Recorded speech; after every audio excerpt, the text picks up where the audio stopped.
Night Owls. Turn on Night Owls.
Greatest Hits Radio.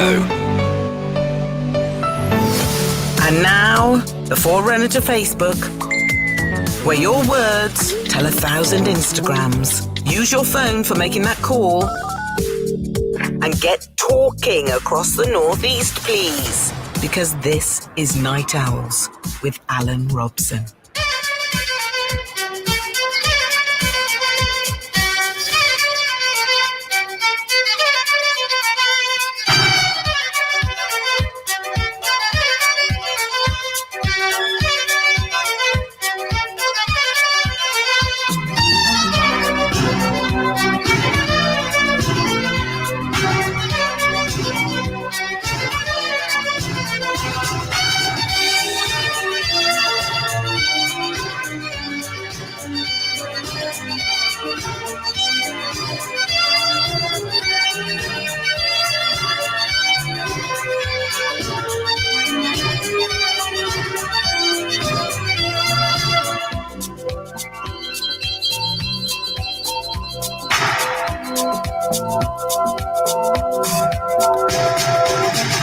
Welcome, everybody.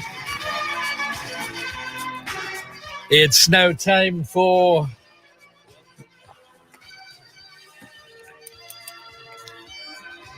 Night Owls. Here we are.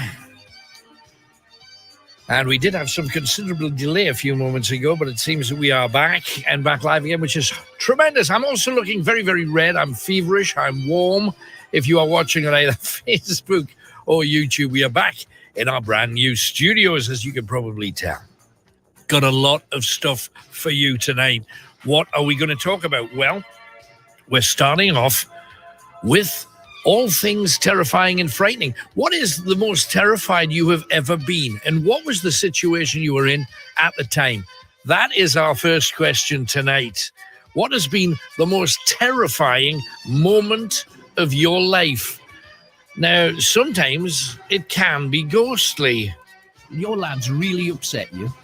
You've nagged his ear off until he gets out on his motorbike. Yep. As soon as he gets on his motorbike, your dead father throws him off the motorbike onto the bonnet of a car. Absolutely. Was he badly hurt?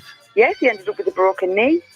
Wow, your dad's not to be messed with either side of the Great Divide. Definitely not. And do you know what gets me? My dad always said to me and my sister, if you two end up with somebody that's going to be horrible to you and treat you like this, I'm going to come back and I'm going to machine gun that testicles. And yet, this is just... Because if you'd have thought to yourself, that was me dad doing that, but he came back and without any prompting from you, he said... It was your dad. Yeah. Wow. How about that? Other things terrify us, and I think a few of us have had this kind of thing. So I'm lying on my bed and I feel myself dozing away, and then I turned round and I looked at the other pillow, and here is this huge spider on the pillow, only a couple of inches away from my nose. Right. And I looked at it and I'm terrified and I froze. And I thought, that can't be a real spider, because it was black and it had purple lines on its back. And then Alan, it moved. Right. It moved. I would imagine you probably did then too. I can't remember actually getting out of the bed, screaming like a banshee. How about that? If you had something similar, I bet you have. But what has been the greatest terror? I mean, the absolute most frightened, most terrified you have ever been. Sometimes it can be in a car. On other occasions, it may well be when someone's stalking you. Everywhere I went, he was like in shops when I was. Once I had to hide behind something, and just to make sure, because I thought it to my head. And he was on the other side of the road looking. And then one night when we went to the town, got the last bus, and his friend got off the gate, said Metro, and I couldn't see him anywhere on the bus. And it was Trucker, and I was being along with the last bus. And then when someone got off and I realised he was in the corner at the top, my heart was pounding out my chest. I couldn't breathe, and I ended up saying to this lad, and I knew he lived like not far from me. But he had one more bus stop, and I ended up getting them to walk us home. Have you been stalked? What happened? Has someone tried to break in when you were home alone? We want those stories. Chillingham Castle always crops up at a time when we're approaching Halloween, and we've put people in there, and it doesn't always work out the way they thought. We didn't expect this, but Julie has come out of, I think it was the Great Hall she was just about to go into. Let's find out. Hiya, Julie. Hiya. Hello, darling. Why have you come out so early? There's all sorts in there. What do you mean? There's just stuff up and down touching you. You felt something touching you? Oh, there was backwards and forward shapes. Something was touching us, and there was knocking, and there was voices coming from the chapel. Because the chapel, there's only 2 doors into the chapel, and you can see them both from where you are in the Great Hall. Obviously, one's got to come through the curtain or past you. So you heard voices in the chapel. Explain this thing that touched you. I don't know what it was. It was just when I went in, I felt really sick. Right. And within a couple of minutes, it was just things like rushing up and down. What, moving past you quickly? Right. And then something was like over my face and my back, and it was horrible. It was all over you, and you felt that you had to get out of there. I couldn't stop it. I tried to stop it as long as I could. I went in. No, I understand. So did you hear any noises when you were there? There was a tapping noise. Like somebody was like tapping. Right. And those things rushing past you and voices. The things rushing past you. Did you see anything? Did you see anything move? It was just black.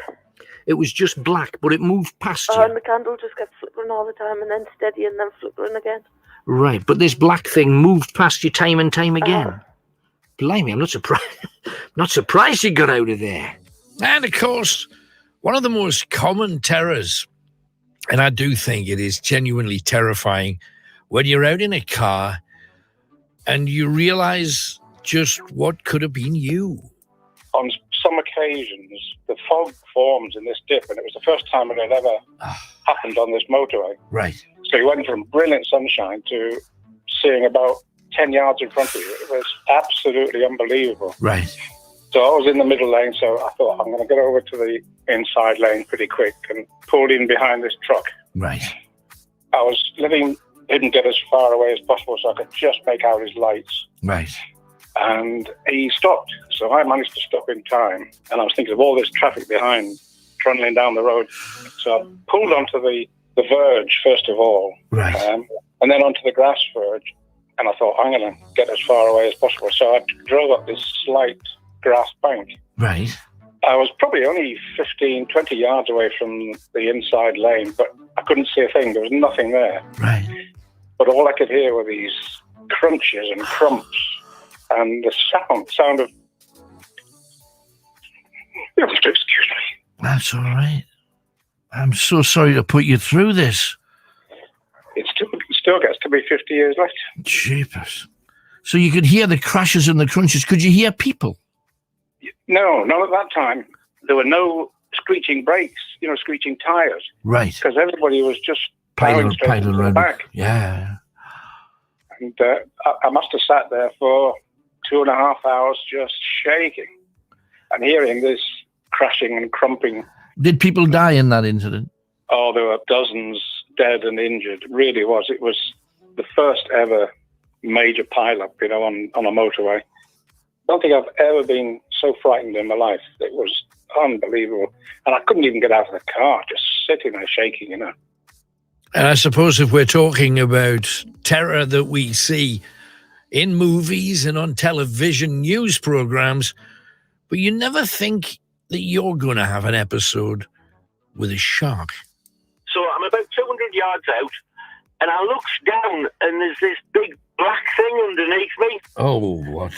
Oh, boy, I got the fright of my life. I didn't know what to do. So I thought, right, swim to the shore. That's the only thing to do. So I started swimming to the shore, and I'm getting about 150 yards in, yeah, and I'm looking down the front crawl, and the black thing is still underneath me. And I'm like, oh my God, it's not going away. And what flashes through your mind at that time is like the front of the cover of Jaws, you know, the book? Yeah, absolutely. That, like, it's coming up from underneath you there. Yeah, absolutely. So I'm panicking, and I'm now remembering what my dad said, don't go into the sea. So I swims faster, and I suddenly realised all the sharks always go for all these people who were kicking and everything like that. So I started to do the breaststroke. Yeah, but that's slower. That's even slower, isn't it? Yeah, I know, but, you know, things pass through your mind. So I'm keeping swimming, right, and I'm panicking like mad. Yeah. And I get about 20 yards into shore, yeah? Uh-huh. Looks down, black thing's still there. It's my own shadow on the crystal clear. No. It's not like the northeast. We've got grey sea. Yeah, you can't see under when we're swimming in the sea, that's for sure. So pick up your telephone, give us a call, 01914 888 3188. Get to those telephones right now. Lots to talk about after Brexit. All the people we need to come back to Britain to work for us are now not wanting to come over. What you're doing on Halloween. And I also want a few court short stories too. Have you? What happened? They're normally funny. 01914 888 3188. Let's have a blast tonight. Alan Robson with you. Greatest Hits Radio Northeast. And the Night Owls, of course. So let's see what is happening out there. Now, we've got Lee, who's with us in South Shields. Hiya, Lee. Hello, you all right? Yes, good, mate. What you got for me tonight, then?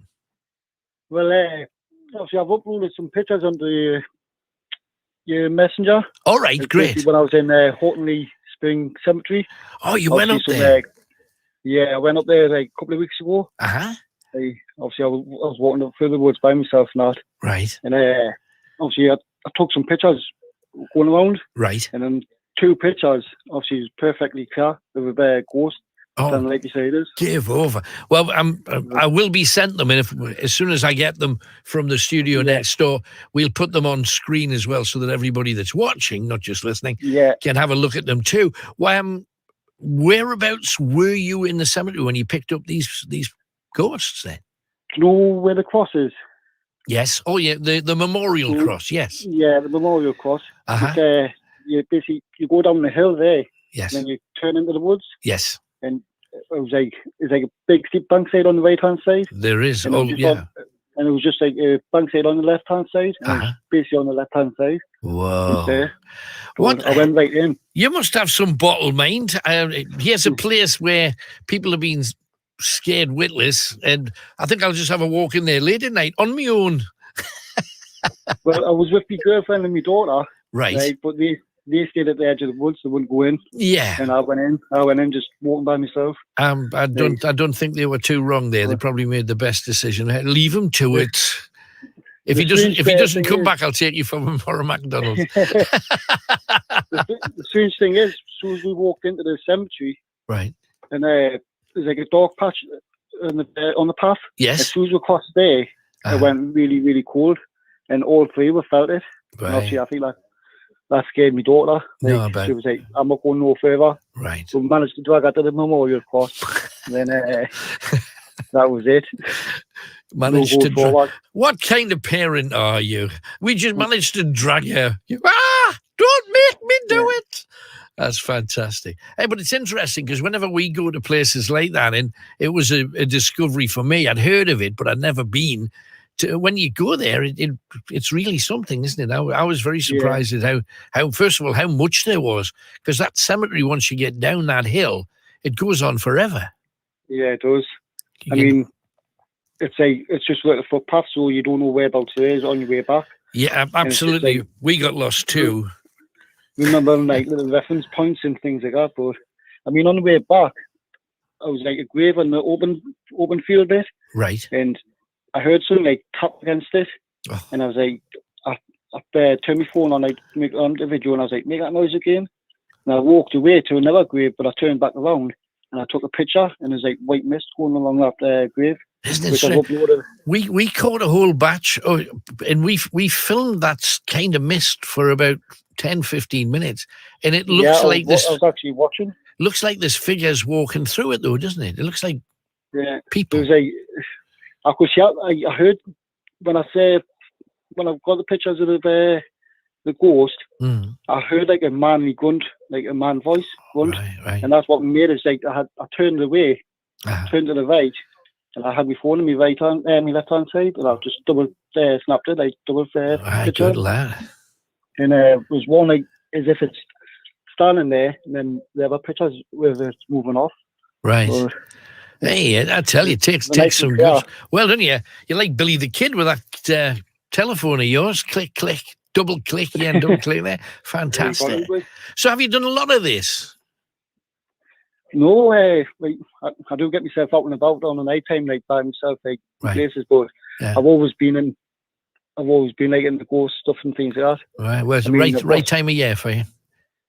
I watched years and years ago, but I think we were in the store up at Chillingham Castle. Yes, that's right. Trouble in store. And, it was like back then, obviously, when I was watching, but obviously I work away from home a lot now, so right. Obviously, I don't get to listen to you, or because I used to listen to you all the time. Thank you. And all the night owls. So. That's good. Hey, well, thank you very much for coming on. I'm looking forward to seeing those pictures. We'll have them within the next 5 or 10 minutes passed across to me. So thank you very much, Lee. Great to hear from you, mate. Much obliged. Thanks again. Bye-bye. Bye. There you go. Lee was a bit worried about that, but what a story. The cemetery in Horton Spring, if you are not aware, we did one of our Friday night ghost hunts in that cemetery.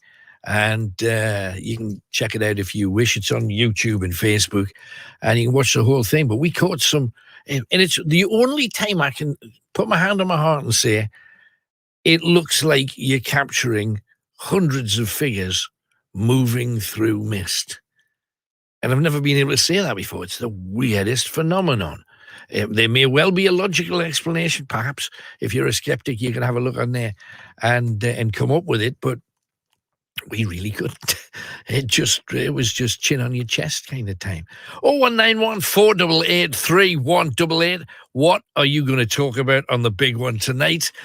But I keep reminding you, we are Greatest Hits Radio, so we play them.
Well, the thing that you're looking at is one of the most amazing tombs. You see the lions, you see the angels, and there, the shield of a crusader.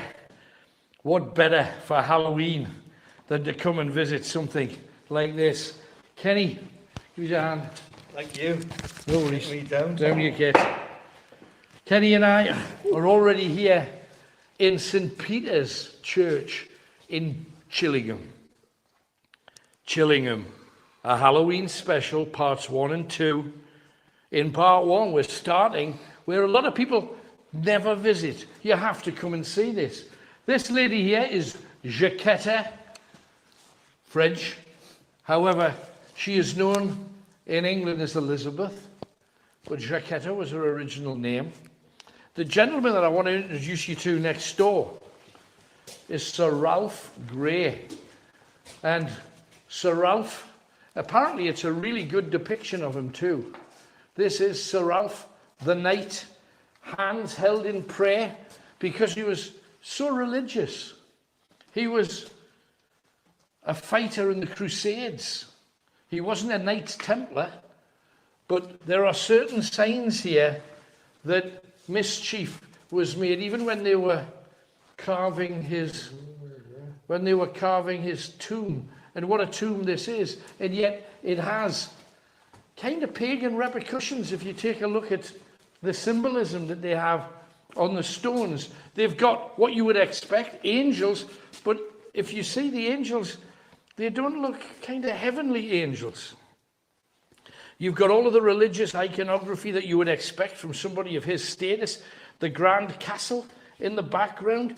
Many people believe it was based loosely on Chillingham, but they've put a lot of Gothic extra little turns on it, as if you needed it, as if Chillingham Castle wasn't incredible enough.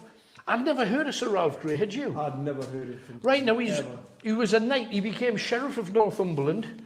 He was, and I know your loyalties, at least at the time of Wallace, were on the side of the Scots. Yeah. Probably mine too. Yet this guy was very, very, very English. And if you have a look up, light up the plinth there if you would, Tony. I don't know whether you can see it, but that plinth actually means to serve the king with goodwill, du bon vouloir fervently. So, fervently roy, I beg your pardon. So there is that, and as you see, almost Egyptian pillars to the side. Do you see them? Hieroglyphics and Egyptian, yeah. But the two things at the side look very much like Cleopatra's Needle. You know, so why? Now, you could say, well, he went to the Holy Land. He was fighting supposedly for the soldiers of Christ. And in fact, he did an awful lot of killing. And when he came back here, he fought against the King of Scotland. The King of Scotland, this one guy from Little Chillingham, he took 81 men. And those 81 men took Roxburgh Castle that had a staff of over 700. 81 men with this guy. Now, then the King of Scotland sent his armies over 2,500 men to chase him out of Roxburgh Castle. And he held it with 81 men. Amazing. It is absolutely amazing. Now, beyond that, what else did he do? Well, he fell out during the War of the Roses. He fell out with his son. His son fought for one side. Sir Ralph fought for the other. And he ended up having to capture his son and sentence him to death. And he killed his own son. He didn't do it physically, but he had it done. Now, this guy completely for the English cause. However, he hated the Percys over there in Alnwick. He hated and Warkworth. He hated the Percys. So he started saying and doing unpleasant things towards them, and he was Alan Robson's Night Owls. The phone-in that gets you talking. Greatest Hits Radio. So there you go. At least I can see the stuff that we've got is working, and hopefully normal service will be resumed as soon as possible. Now, let's get back into the calls. We want to talk to as many of you as possible. Remember, anything you want to talk about, we do that. So, next, we have in Bladen, Karen. Hello, Karen. Hiya, Alan. Hello. Hello, love. What can we do for you? I contacted you to let you know that my dad's releasing his very first single, and he's aged 89 years old. Oh, give over. Wow. First of all, his song. Yes, it is his song. He'd written poetry all of his life. He's called Brian Teasdale Sr. And he'd written poetry all of his life from being 8 years old. And he'd written actually quite a lot of songs with music as well. Right. But he was brain injured 10 years ago during an assault. I'm so sorry. And he was, yeah. What happened to it? What happened? Did somebody just hit him? I mean, because he was an elderly gentleman. He was, yes. He was 79 years old. And due to the assault, he was left brain injured for life. But it was devastating, of course, but he had written a lot of poetry and a lot of songs with music, and he had to go and live in a brain injury unit because he needed full-time care after that. Right. And I did actually manage to get his poetry placed and put where he wanted it to be throughout his life, and that was into Oxford University and a lot of colleges and universities throughout the UK and the world, in actual fact. Great. But then what happened was recently he had COVID and I panicked. Sure. Thinking he was going to not even recover from the COVID, although he is on his outward journey, sadly. I panicked and I had a song that he'd actually written for me, and I had found this song on an old brown reel, and he'd written it for me over 56 years ago, actually, when I was a baby. Yes. That's amazing. Yes. And the song's called Little Girl, and I contacted, it's very sentimental, you know, it's a lullaby, and of course it means everything to me. Of course. And I was reluctant to let anybody hear it because I was quite protective with my dad writing that for me personally. Yeah. But then when I sort of knew, you know, really it's nice to share, and it was such a beautiful song. So I'd contacted BBC Radio Newcastle, and I'd emailed there, and from then we're now at the stage where the song's actually going to be released in December this year. Tremendous. Isn't it? That is amazing. How good is that? That's great. So, I mean, was he what did he do during his life? Was he because you say you wrote a lot of poems, a lot of people do, because I think quite often you can say things in poetry that or song that you would have difficulty saying, you know. So, was he a singer? Was that his trade? What did he do during his life? Well, he actually had his own building business, and he was a plasterer, believe it or not. Yeah. Wow.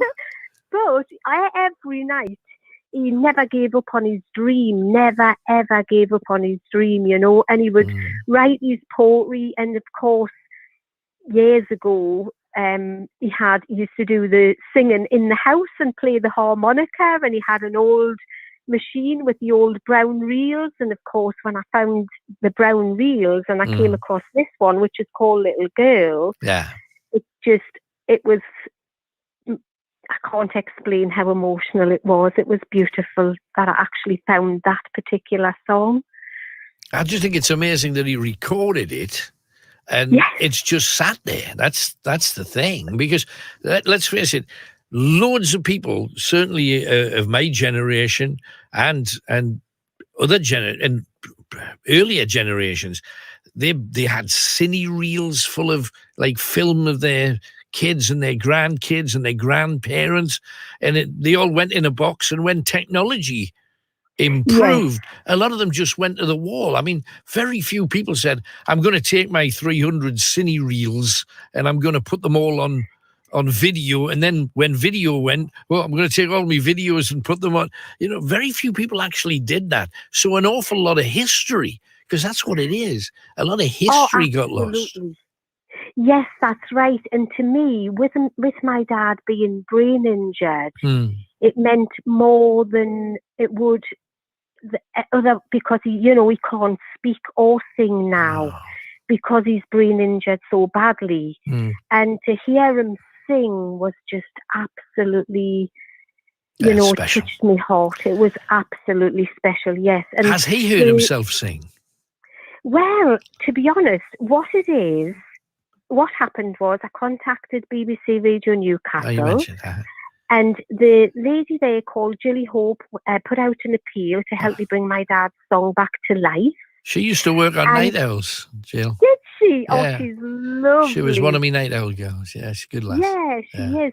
She is. She's lovely. And I'd emailed another lady called Jane, and she'd gotten in touch with Jilly. And then Jilly put the appeal out, and a man called Tony Wilson came forward from Sunderland College. The music degree course students and Tony have reconstructed they've kept my dad's song, because my dad couldn't sing it, and it's called Brian and the Buttercups for when it's going to be released, because Tony Wilson and Sunderland College music degree students are doing it.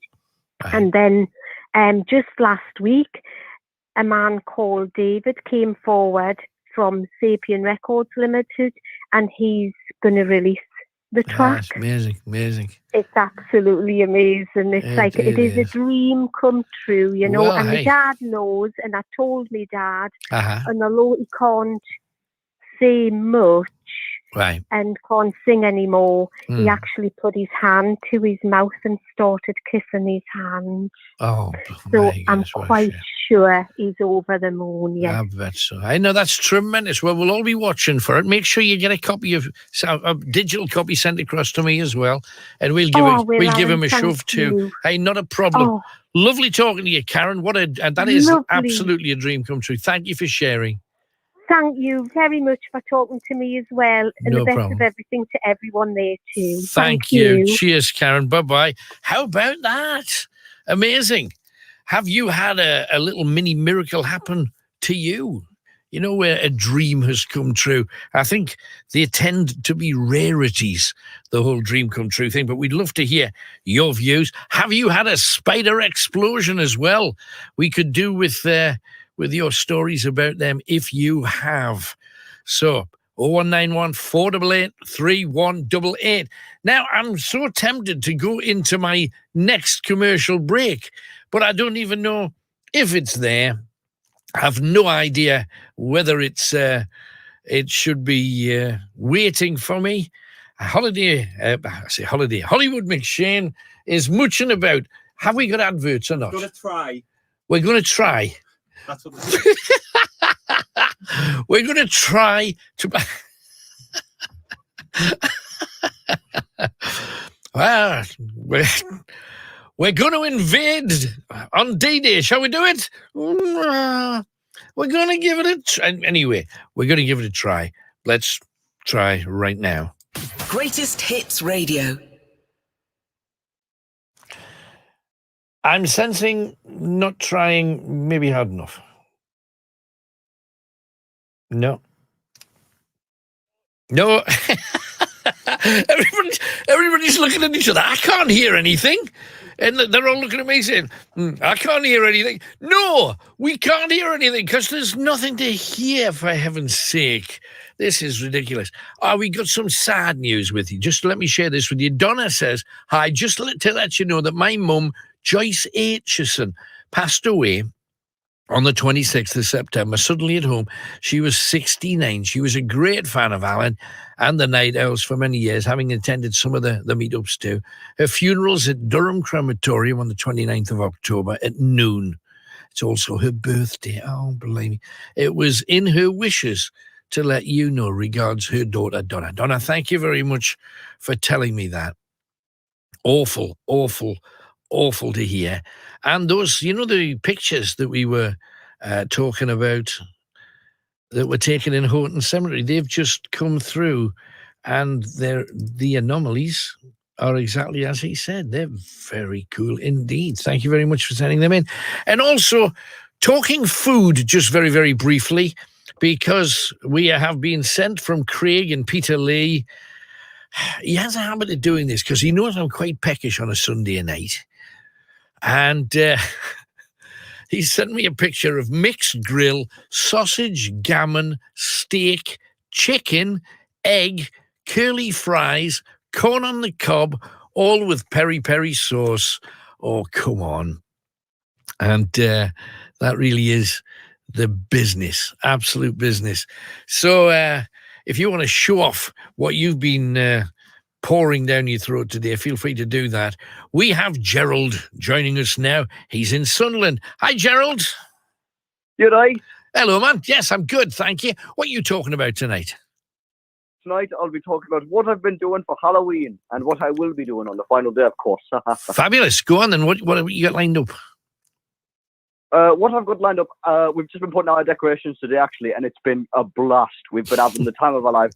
My grandma, she's been putting up this spooky skeleton on, the front door, and it's going to look really awesome. It's glow in the dark. Oh, brilliant. Brilliant. They're always fun. Tremendous. I know. You got anything set up? Yeah, we're doing a few things, but I'm going to be here actually on the night of Halloween. So hopefully, if we get a whole batch of ghost stories, that'll be super cool. So have you got the whole family involved then, Gerald? Oh, yeah, everyone's there. My wife, my kids, well, soon-to-be wife, fiance. Right.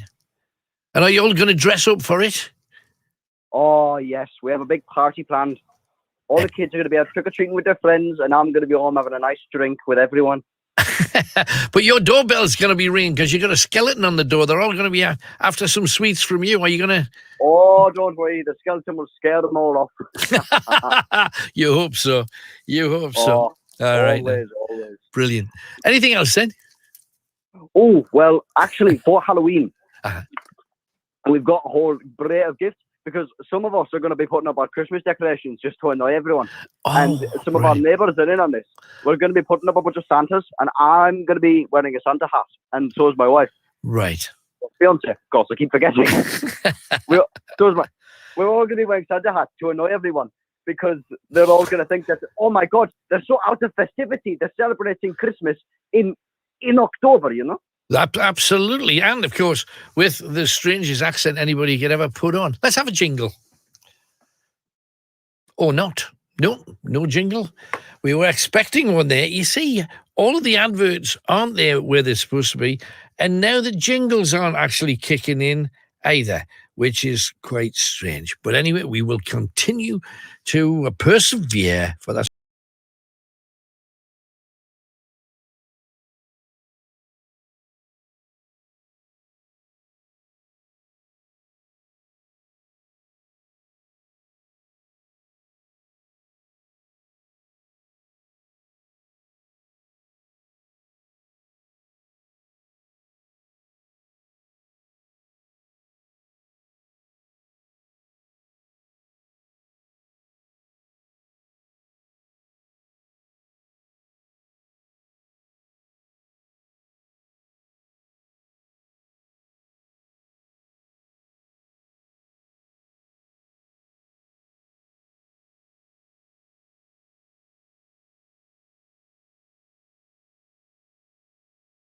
night, maybe in line with Halloween coming. This week's been pretty much a nightmare. But anyway, the camera's back and we want you to give me a call. In the meantime, let's have a listen to Rod Stewart talking about one of the great loves in his life, which is, of course, performing. You've been a part of my life. I mean, every year there's something new from you, something different, and you're never afraid to try something a bit kind of offbeat. Yeah, well, it's. I love what I do. I'm sure you love what you do. Sure. That's when people say, "Well, when are you going to retire?" Never. I love what I'm doing, and I think it. You know, when people come to see me in concert, it shows all over my face that I'm enjoying myself. I mean, what a privilege to be able to get up in front of, 5,000, 10,000, 50,000 people, see them all smiling and singing along with you. What a job. What a job. Who wants to give that away? No, for sure. I think the biggest job you've got is singing everybody's favourites. It's got to be absolutely impossible because... Yeah, it is. It is. I get so many letters. But we played a show at Hyde Park where we put all the songs in. There was no Maggie May. There was no I Don't Want to Talk About It, Sexy, Hot Legs, or Tonight's the Night. Right. We played all the songs that I don't usually play. Right. It's what I called a bench performance, all the players that don't get on the field. Right. And yet, if you in football parlance, absolutely, and you know that better than anybody. My goodness. So, Rod playing some of the songs that he doesn't play live very much. So, therefore, I have to deliver a track that he doesn't play live very much too, and it's a great bit of music. And I think it is also one of the great Rod Stewart hits of all time. Greatest Hits Radio Northeast, getting its act together.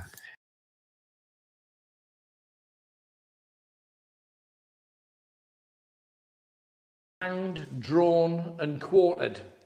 However, because of his status in the north as a great hero, who else has a tomb like this? They said, we're not going to hang, drawn, quarter him. We'll just chop his head off. So, inside the tomb, roughly there, beneath their bodies lie. She's in one bit. He's in two pieces. And this is the tomb of Sir Ralph Gray. What a thing to come and see. Just come and see it. But you see, even on the sides, the symbols of what he was. He was a warrior. 2 arrows. Bones. And look at this. That's not subtle, is it? Coffin. And look at it. It just reeks Da Vinci Code, doesn't it? It really does. It really does. Oh. All the ladders on it. That's the symbol. Yeah. His symbol was ladders, and Sir Humphrey at Chillingham Castle just down the road, and we will be visiting it. So share this if you would be so kind. Share. And if you do share, you'll be able to win yourself one of these lovely little badges and whatever else we've got lying around. We usually put a goodie bag together for you. So get ready for that. But share. It would help us a lot if you did. Now, the ladders symbolize him attacking castles and putting ladders up against the side and getting his men to climb in and take it like he did at Roxburgh Castle. What was that? Ooh.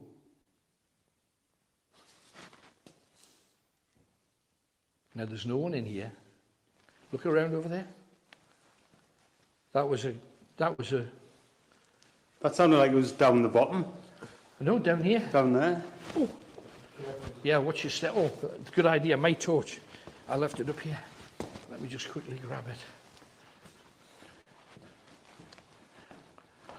I think we're going to need... That was like a wooden casket-y noise, wasn't it? But what was that noise? Because it was down here, wasn't it? That was like a wooden casket noise. They've built some of the pews on top of graves. That's never really a good thing. Oh, God, yeah. Just noticed that. Underneath. Yeah. There's another one there. Yeah. Names on there. Absolutely.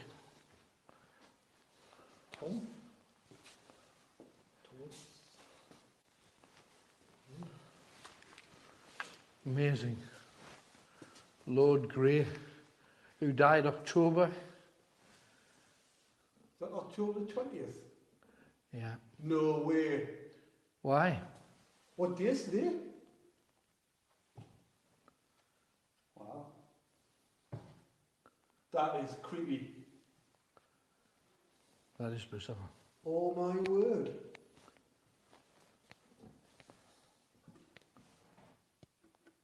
That is, it's October 20th? Was that you? That wasn't me. That was quite close. That was here. That wasn't here. Tony, there's a noise here. They've got like little kneeling things. Oh, I see what you do. That is just absolutely bizarre. October 20th.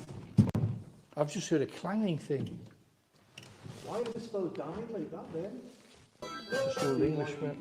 Little twiddly twangy Ray Jackson and Lindisfarne, I think, in there somewhere as well, because that was the album he worked on with him. Handbags and glad rags. Oh, tremendous bit of work, Rod, even in the early days. Been reading his autobiography as well. It's really funny and a damn sight ruder than I thought his wife would let him. But anyway, there you go. Worth a look. Don't forget, we got 4 clues towards you winning yourself one of our Night Owl mugs, the last few going over the next couple of weeks. So if you want one, now is your time to grab yourself a real collector's item.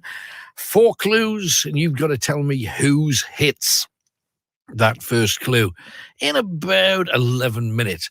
We have people working all over Britain because they've all looked at each other and went, don't know how that's happened, but we're not... we shall be free from commercial breaks until that time. So we've always got plenty of stuff to do.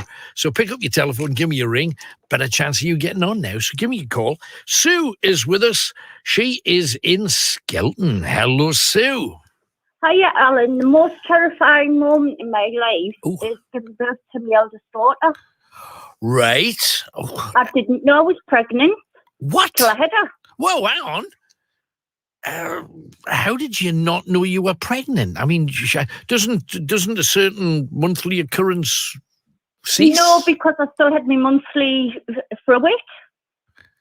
Give what? Yeah, I'm a big lass to start with, and she was £7.12 born. That's tiny. And she was born on black. Born on black and white lino. Oh my good! In the house. In the house, in the bathroom. I didn't know I was in labour at the time. I thought I needed to go to the toilet. I gave birth to her. Whoa! So there's no nice way of putting this, but you're just thinking, oh, I've got a bit of a bad belly. I think I'm going to have to need to number 2. Yes, I was like that all day, and then quarter before I gave birth to her. So, and it was a Thursday afternoon. Were there other people in the house? Yeah, my mum and dad. Well, my mum and stepdad was there. Oh, my mum had my mum come up to see her, wrapped up the towel, and my stepdad phoned for ambulance. And she's a lovely girl, and she's just turned 24 this month. Well, happy birthday to her. But how old were you? If you don't mind me, I'm dead nebby. How old were you when it's Harry. I was only 17 and a half. So you're 17. Oh, blimey. It's 17. Just... No, I hear you, but you're 17. You've gone to the loo. You expect to do what you do, and then just come back and carry on with your day. All of a sudden, something living pops out of you, and I'm sure it was a bit more than pops. You must have been absolutely because that's almost like it's so completely otherworldly to what a 17-year-old would expect. I mean, so you're pushing and pushing. Were you screaming for your mum at the time? No, I didn't have no really bad labour pains or anything, and I pushed her out. She landed on the black and white line, because I was stood up. Right. You were stood up? What? Yep. So if you were thinking you were pooing, what were you trying to do? Like play the Dam Busters? No, like sometimes when you've got to go for number 2, you've got to stand up and then go to sit back down and stuff like that. And that's what I was doing. And I moved, and next thing I knew, there was a baby on the floor, and I wouldn't change anyway at all. So, I mean, when you saw her at the hospital, did you have like a big plaster on her head where she went? No, they give her a baby paracetamol when she was in the house, because they come in the house, the ambulance and stuff, take the afterbirth out areas and stuff, rushed us to the hospital. Right. Had her on the the Thursday, come home on the Sunday, and I got rushed in on the Monday for a blood transfusion. Oh, whoa. Yes, But how but I had scary, a- though. I mean, when you say the most terrifying thing, that absolutely would be the most terrifying thing, because... It was. I didn't know what was happening at all till, I gave birth to her. And then, just to make this scary elsewhere, then I presume you've got to make a phone call at some point to the guy who was the father of the baby to say, oh, you're a father, when he didn't even have a clue that you were expecting. Yeah, he didn't. Well, he found out I had her, and he denied her for a while. And since she was about 14, 15, he's wanted to get to know her and stuff like that. Right. Bit late, I would have thought, Wayne, but... Yep. Yeah. How does she feel about that? What I know, she gets on with him, and it's one of them things. But I have got her and another daughter. But the second pregnancy, I didn't have any monthlies through it. Right, it's just, I thought the whole point of and I don't want to get into period talk, if you know what I mean, but I thought I know what you mean. The whole point of the monthly cycle thing is to tell you that. And I thought if you still had a period, any chance of you being pregnant was being taken away, if you know what I'm saying. Yeah, but they worked it out. I was only bleeding a tiny bit instead of lots and lots like a female does. It wasn't. It was just a little bit. Right, my God, this is the call to beat tonight, listener. This is the one. Is there anything that you've experienced more terrifying than that? I'm just blown away because... It's all right, Alan, because I've just been told a family friend, her little boy's 7, and she had to give birth to him down the toilet. She didn't know she was pregnant either. What, he went down the loo? Yep, I did save him. Oh, what? Yeah. Oh, what? It's just... Because, you know, I always think, personally, that babies, when they're newly born, look horrible. It's an awful thing to say. I don't mean any disrespect, but they're just covered with slippy blood and so. As soon as I say that, everybody who is a mum or a dad instantly comes forward and says, "Oh, it was the most beautiful moment in the world. I'll never forget it. I've got it on video. I've shown it to me." And, and you think, okay, I may well be wrong because I've never gone through the experience of that, my own child being born such. So I kind of get that. But if it was to happen on a toilet floor, this is how Winston Churchill was born on a toilet floor, apparently, as well. Don't know whether the tiles were the same as yours, but it was on a toilet floor. So... oh, it's just unbelievable. That whole thing. Absolutely mind-blowing. But it was black and white. I'm a true anomaly support. It's on black and white. Yeah, I was going to say, the Ben looking down thinking, what's happening? We'll laugh about it now, but we'll laugh about it now, but we didn't at the time. It was a bit scary for us. No, I've got absolutely no doubt at all. Lovely talking to you, Sue. Thank you very much. Thank you, Alan. Thank you. Bye for now. Bye-bye. Now, I'm blown away that you guys are trusting sufficiently to come on and talk about all this kind of stuff, because this is super personal, but we thank you for that. Give us a ring. Can you beat that? Or is childbirth, we're told that women have a much greater pain threshold than men do because of childbirth, because they know the body's built. You have been engineered to procreate. So is it always the scariest thing in the world? If you don't know you're pregnant, I know people that have rang me and said, I'm in hospital now. I'm waiting for the baby and I'm absolutely petrified. Everybody says everything's going to be all right. I don't like pain. And you think, well, you could be given things like epidurals and what have you, but I would imagine you need to have some control of that whole neck of the woods so that you can bring the baby out comfortably, don't you? If anybody has any similar stories, Chris is waiting for you right now.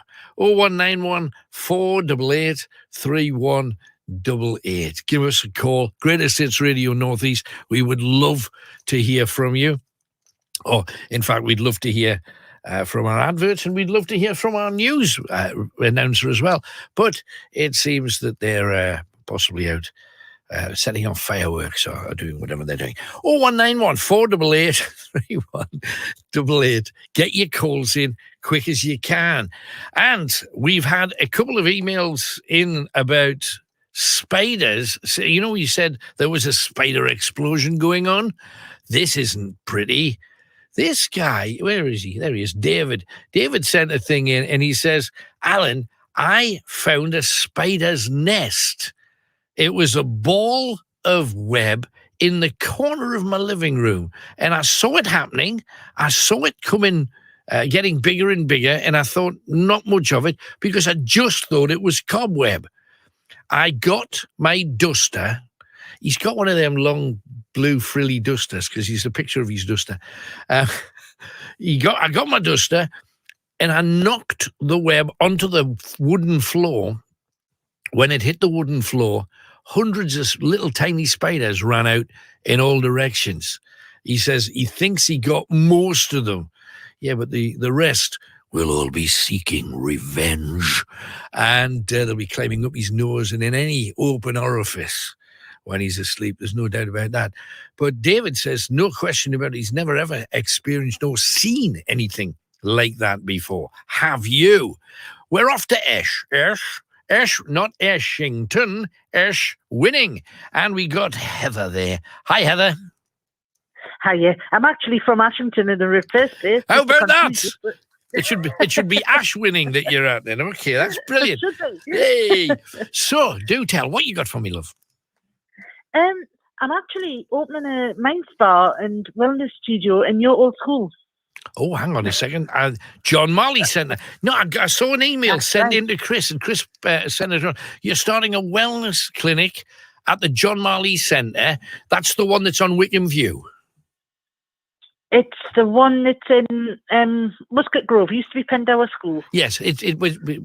The area's called Wickham View, or used to be called Wickham View when I went there. So what exactly, first of all, for those what do not know, what exactly is a wellness centre? Let's start there. What they've done is a combination of a company called Breeze Creatives. They've actually transferred the whole place into separate studios. Right.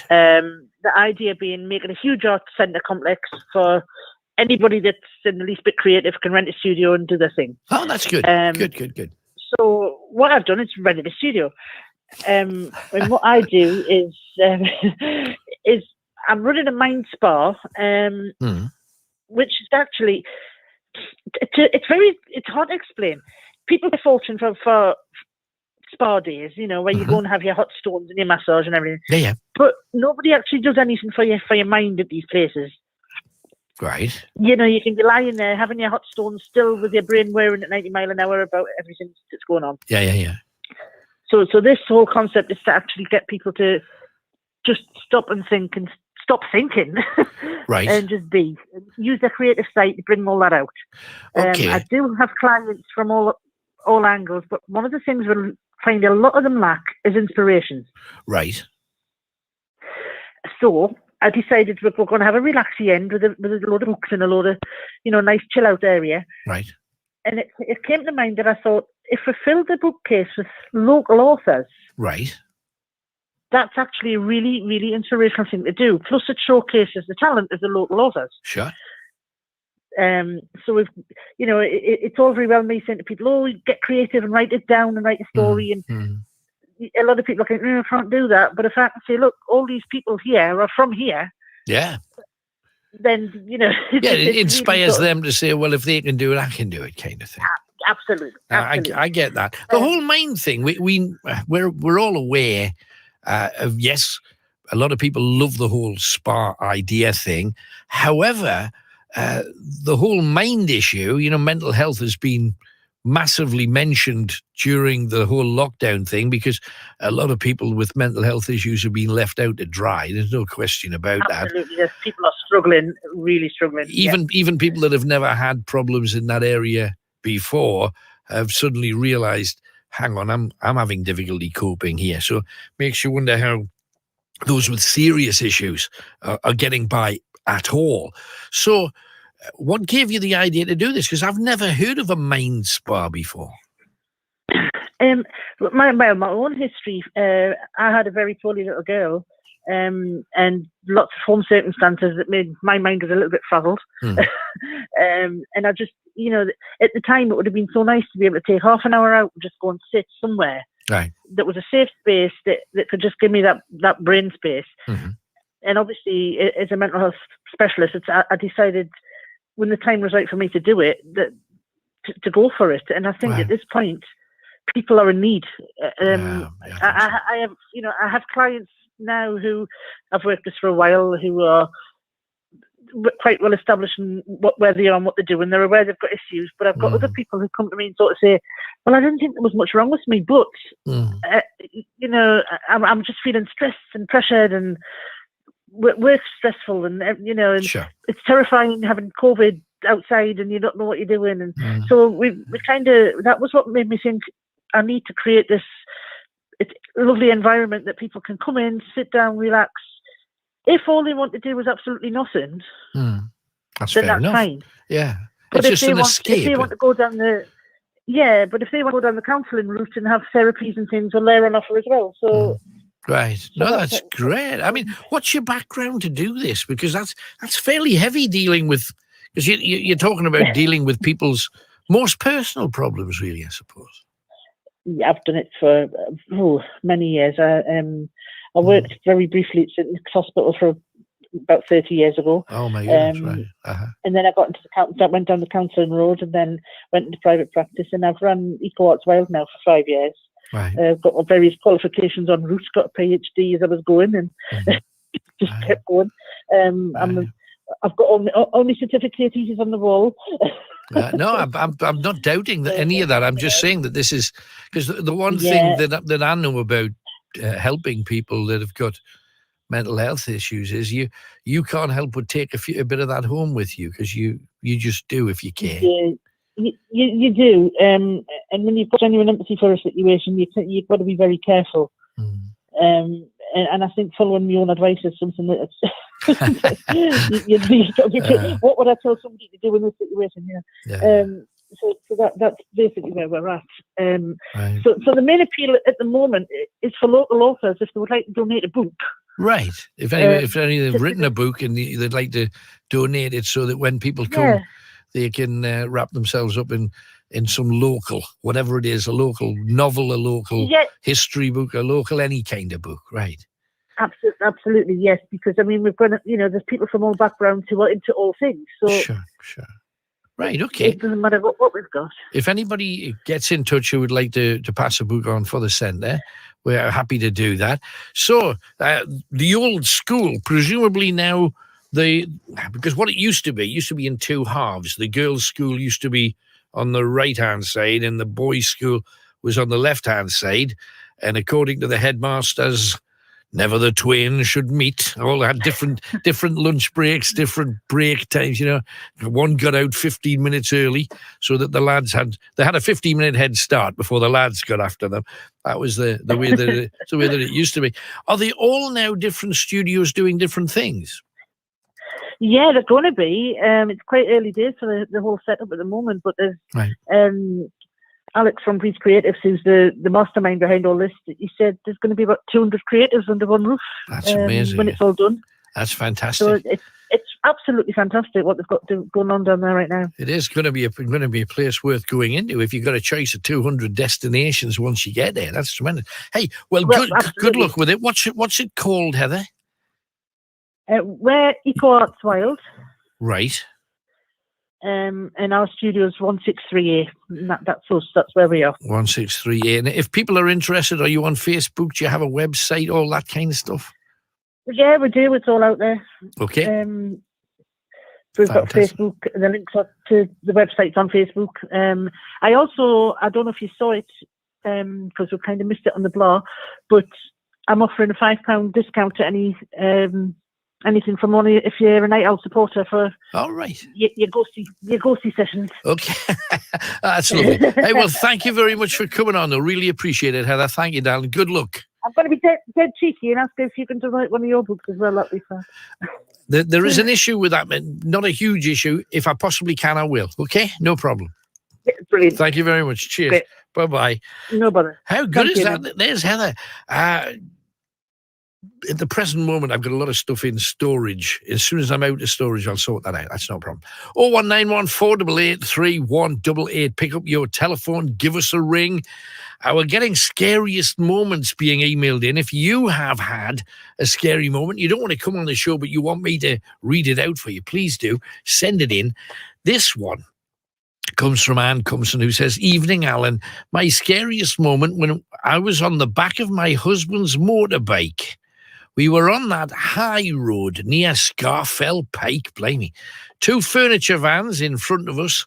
Second van overtook the first one with no signal, and we tried to overtake at the same time. We missed the steep side down into the valley by inches. We both would have been killed. I have been terrified of heights ever since.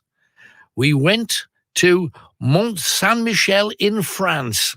Didn't enjoy it at all. Far too high up."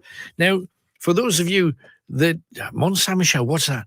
If you've seen The Three Musketeers or The Man in the Iron Mask, they both, at one time or another, have featured. It's a little island with a huge castle on it. And the tide goes out and it's surrounded by water, and it's featured in a lot of films. And it is an absolutely beautiful place.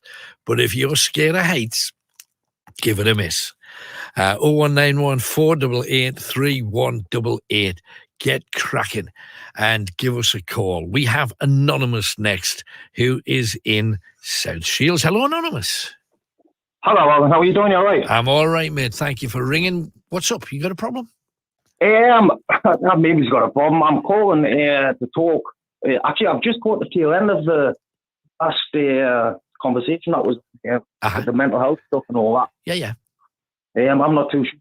I want to talk about this in some way, but maybe. So anyway, I haven't given my name tonight because the subject matter is a little bit sensitive. All right. But I just got your memory a little bit. I did actually speak to you recently. So I kind of, without giving too much away, just to refresh your memory, I spoke to you, I think a month ago. I'm a long time listener. That's the first time I'd called in quite a few years. Uh-huh. And I was the last call of the night, and I was a little bit drunk. Right.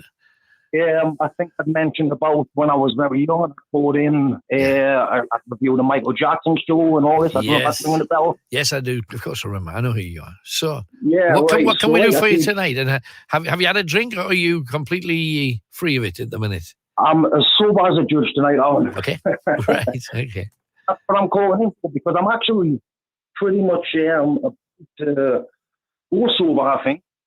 And I've had a discussion with a good friend of mine. Mm-hmm. Now, when I spoke to you last time, I did briefly mention that I do suffer with bipolar disorder. Yeah. And drink has been a part of kind of self-medicate for a number of years. And it's getting to a point where I'm calling because, like I say, I'm considering I'm going to go sober. I should say for good. It's actually hard because truth is, I don't know if I will.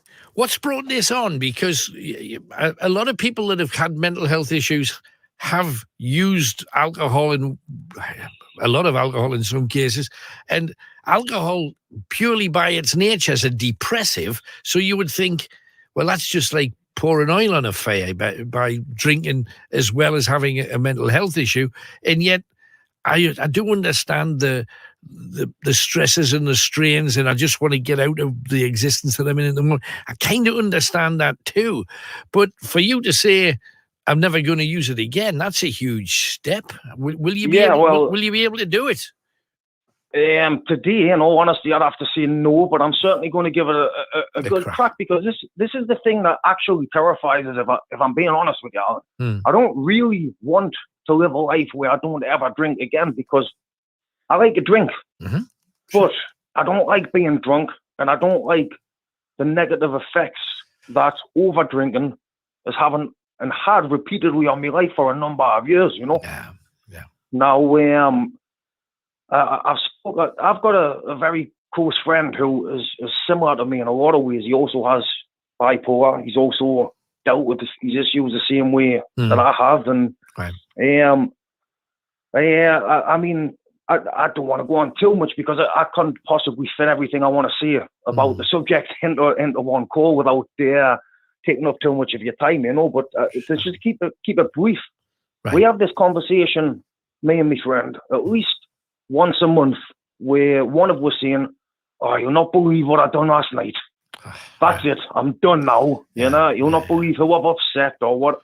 Yeah. And it's got to that point for me where it keeps catching us off guard in a way where, just to slightly venture off what I was saying there for a second, was I've been watching some videos today about sort of preparing to quit alcohol, and I very quickly kind of tried to renegotiate it to how to moderate alcohol.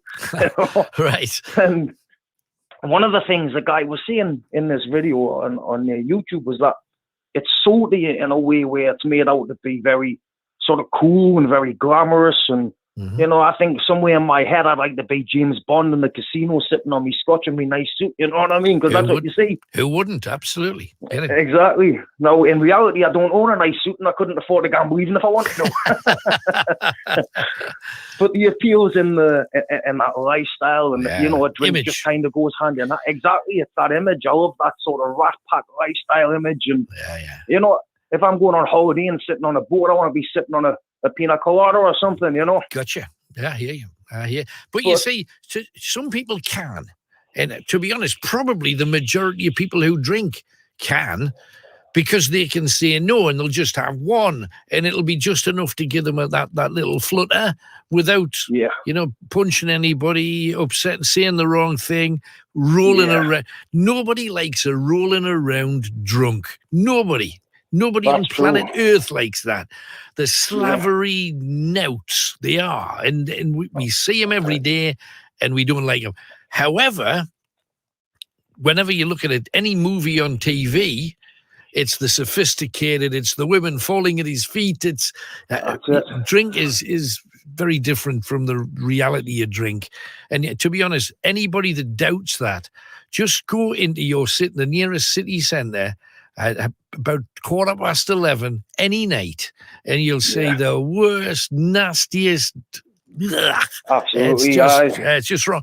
So, but the question is, you like it, you love it, you know it's a slippery slope. So to decide, I'm just going to stop it, I'm just going to have a crack, I'm not going to drink anymore. What are you going to do when your mate says, just pop in for one? Yeah, well, that's something I'm going to have to really prepare for and deal with. I think now a lot of my friends do drink as well, and a lot of them know I drink, but I think to some degree there's only a handful of my closest friends really know the extent, although they've probably all been on the sort of receiving end of one of my friends at some time or another. And, you know, that's where the problem is. Now, what I was going to mention a little earlier, before I got onto that video, was I have had friends who have just stopped altogether, actually. And when I was discussing this with me pal today, the first thing was said was one of our friends, now he's been sober, I think it's just over 4 years, and he was a really heavy drinker. You know, I mean, we all used to be in a band together years ago, and this guy would just guzzle cans like it was cans of pop or something. Yeah, like it was water, and that would just be for the rehearsal. Then he'd go home and he'd have a drink. and then he'd probably go out and get drunk, you know. Mind you, but what we always say is, what's he done? What has he done? You never just think somebody can wake up and think, that's time, that's enough for me. You just always think he must have done something horrific, or you know. And I think I've had too many sort of times where that's been too close to a what's he done moment. Right. You know? Brian from Gates said, here's what you say. He's been in a similar place to you. And he says, have you thought about alcohol-free wine or beers? He says they taste the same, but they've got none of those dodgy effects that you've been talking about. That's true, yeah. Now, I did think about it. Yes, now, a few weeks back, I went from, I used to drink hard spirits like whiskey and stuff, and I've kind of melded that down to wine. And now I'll have me bit of wine, but then what would happen is sometimes I would think, you know, I would never, if I had 2 drinks, I would never think about getting behind the wheel. Right. But sometimes if I have too many, I wouldn't think twice about doing it, you know? About not getting behind the wheel. But that's the thing. That's the whole thing. It's a teetering on the brink kind of thing.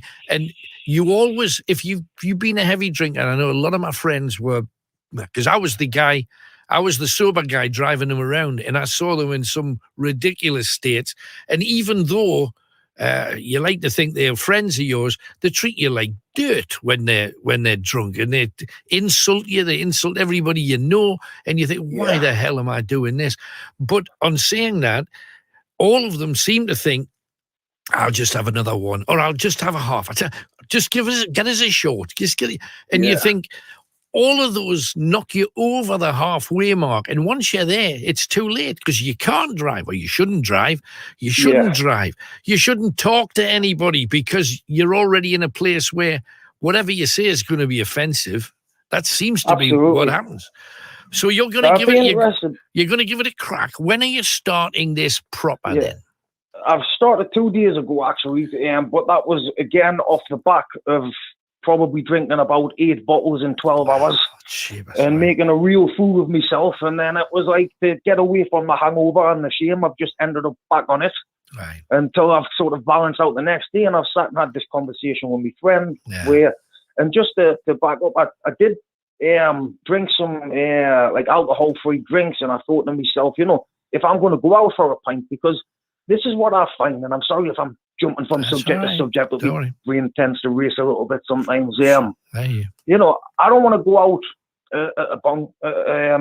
amongst my friends and not have no drinks whatsoever. Now, fortunately, I'm not really too big on socialising in any way.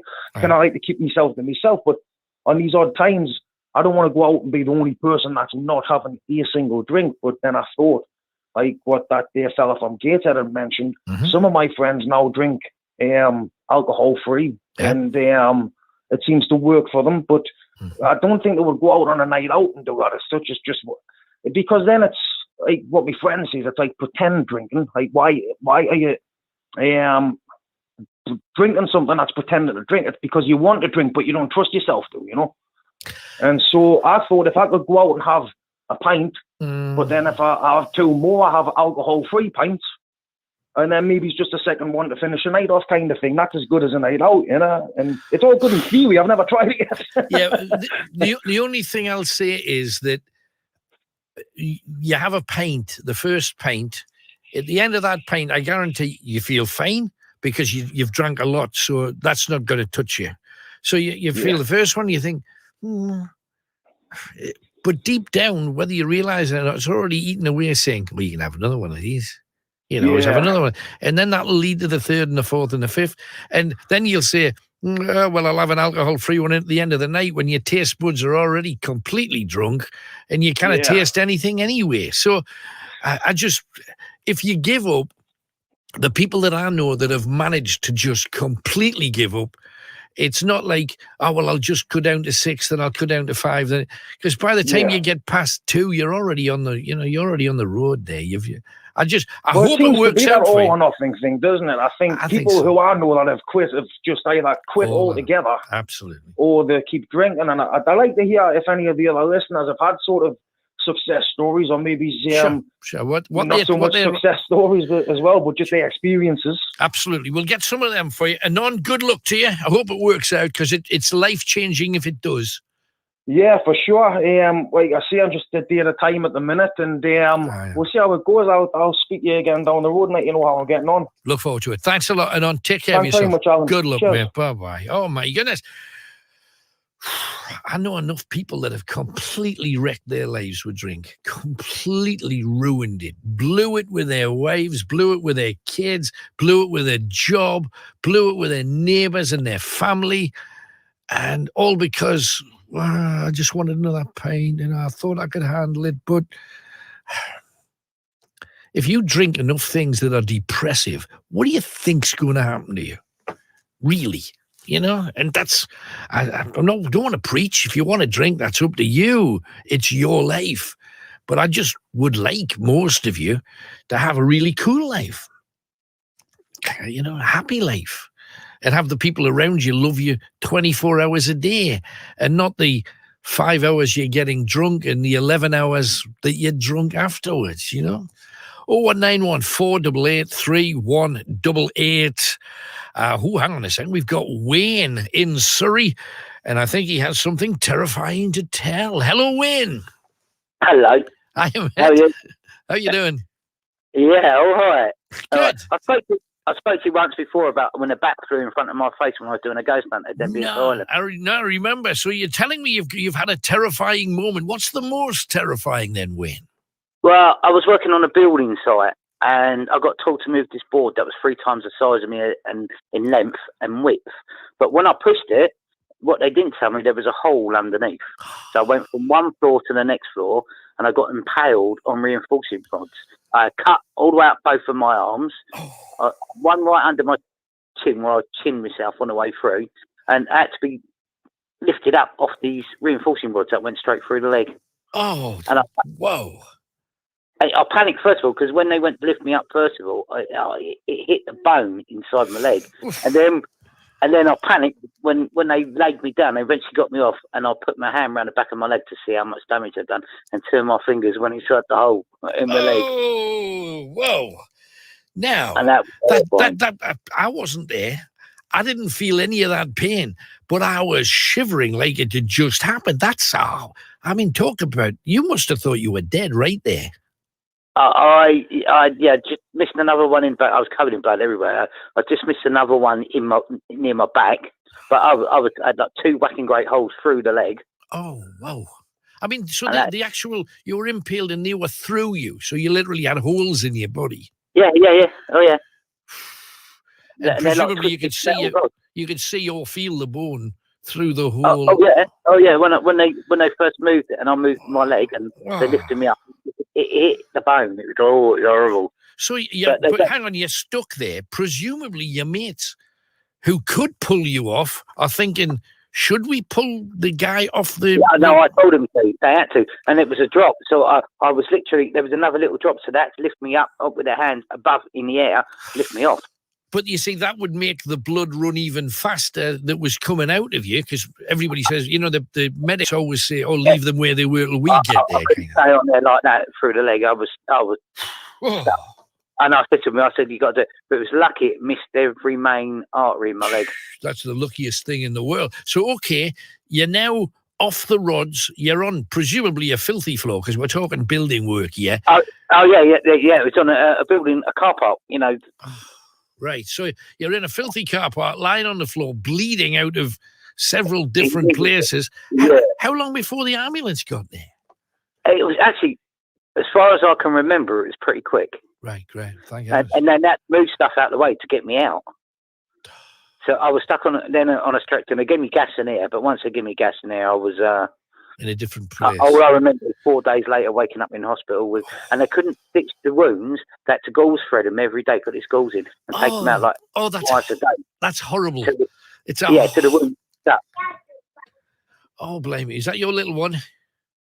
Yeah, did you hear her? Yeah. I did, bless. Hey, but that whole gauze thing, for people that don't realise is, they put like antiseptic gauze in the hole so that the hole can get smaller and smaller and smaller. And they take the gauze out every day covered in gunk and nasties. Yeah, yeah. How long did it take before they got the holes filled up then? Oh, ages. At least a month. Months, I was thinking. Yeah. They give me pre-meds every day, first of all, when they were doing it. So I was like, before the operation, I was out of it for the first couple of weeks. And it's probably thank heavens, because that would not have been pleasant for you. But that whole putting the gauze in, and I've been aware of people having that kind of thing done to them, and it's a nightmare. Yeah, it was horrible. You could feel it. Well, I could. It's a scary thing when you get impaled like that. Yeah, but I think we've kind of realised that. So, how long before you were back to as good as you were ever going to be again? I had to have another operation. They found out I had a little abscess in my leg about 2 months later. So I had to go back in and that to do it again. A little gauze thread in the side, right, in the back side. Hey, so are you badly marked? You must have some interesting. Oh yeah, I've got scars. I've got 4 scars.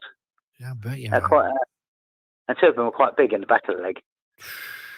But I'm lucky I can walk. I was going to say, luckiest day of your life was one of the worst days of your life, and I can. You move that thing out the way, not realising that was put down there to cover the hole. I'm guessing. Yeah, what it was. Yeah, it was. It was their fault. Right. But they didn't realise until it was too late. Too late for me. And then when I fell, one of them, that person that lifted me off one of the spikes, was the health and safety officer. And he said, "Where was my arm at?" And I said, "You want to try and look it up on the next floor?" Because that's where it was. It came off when I went through the hole. Wow. Hey, what a story. Wayne, you've made us all have the shivers there. Thank you very much for coming on. I said the baby on the toilet floor was the one to beat. I think we've just upped the ante there, just a tad. Thanks for coming on. All right, thanks, man. Take care. That's all right. See you later. Bye-bye. There you go. Surrey have the crown at the moment. No disrespect to previous callers, but that's life. His life could have just gone in a second if any of those metal rods that impaled him had gone either side and hit an artery or hit a spine or a skull. Jeebus, what a story. Time for a bit of music, but let's get the stars coming out at night, because we can.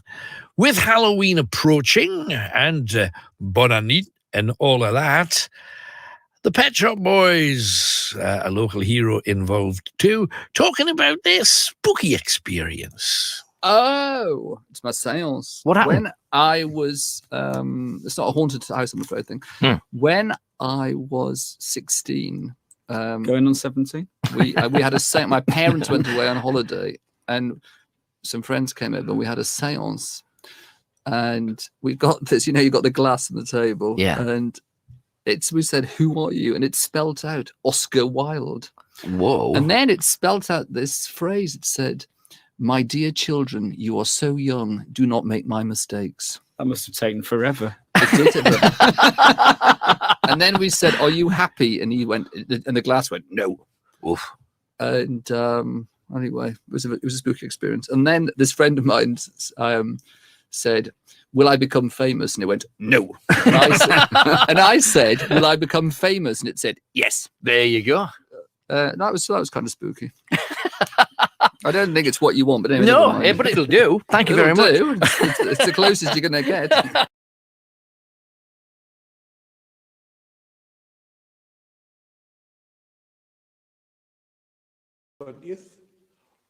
That is just like a sign. What a place. Maybe it was him banging. It's his birthday. I heard a clang though. His death day. Did you hear it, Tony? I definitely heard. It was coming from down here. It sounded like a wooden box to me. In fact, when I was moved up, you place a coffin down? It was that kind of noise. What a place. What a place.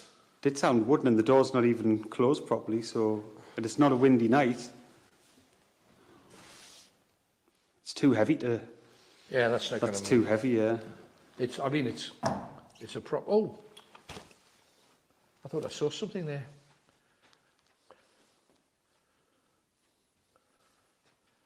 I thought I saw something. And yet people don't even come in here, do they? No, they miss it every time they come to Turn Chillingham. that night. Body cam on. We've got the body cam out. Right. And it's not on yet. Hold on. We captured that though, didn't we? We captured that noise. Surely that's going to be on an angle. This is weird. I can't believe that's the date. I can't believe it. Oh.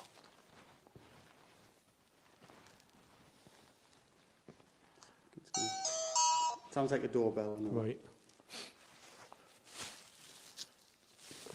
Infrared. Going on. Right, am I on? You are on. So I'll capture anything but without sound. Well, the sound, it's just going to be cutaways for this. That's fine. You've got sound here on if you can hear that, mate. Yeah. So is your camera on, Tenny? Yeah. Great. It's a beautiful little place here, I mean, isn't it? 2,000 years of Christianity. Almost 1,000 years of worship.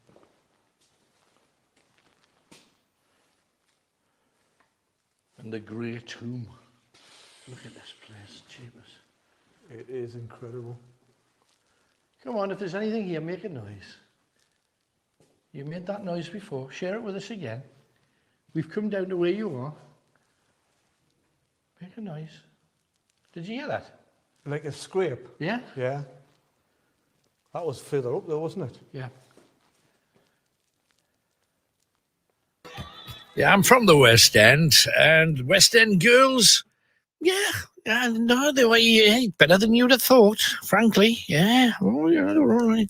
0191 488 3188. Get your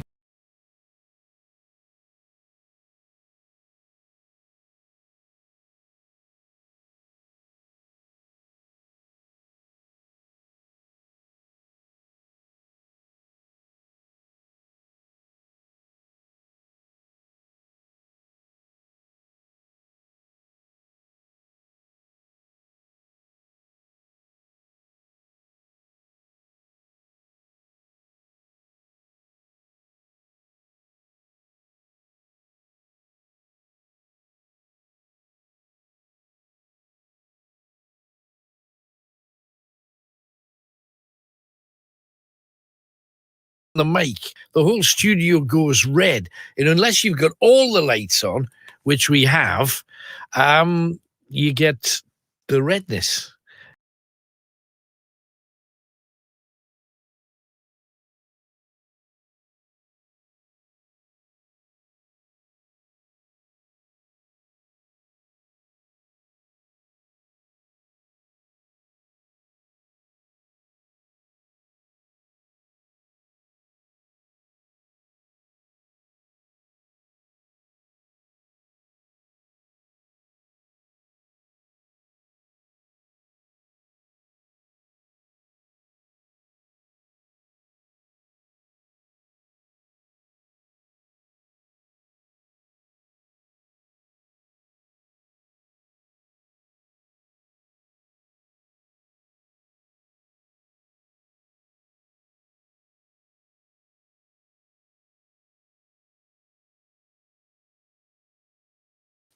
This is tremendous, though.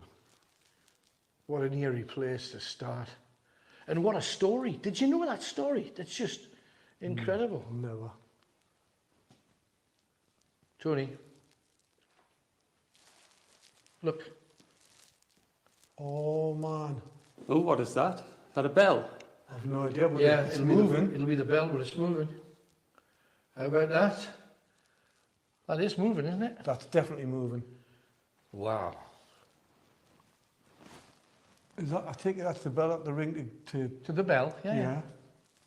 To bring people to church. Well, we're here, and it's still moving. Not much, but it's moving. It's moving. Hopefully you can pick it up. That was bizarre. Wow. Let's check the churchyard because we've got a lot to do at Chillingham. Yeah. Got an awful lot to do, so let's get moving. Get it on. How amazing is this? This is crazy. And Kenny, would you be kind enough, once we leave the graveyard, get on the mic and just tell Ian that he can lock up the church, the great tomb in the church. Wow.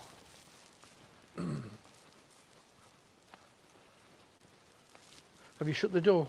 Can we shut the door, please? I'll shut the door. Sorry, guys. No, you're all right. Just trying to make sure that we do what we promised. This is creepy, mind, isn't it? Oh, gee. No sooner said.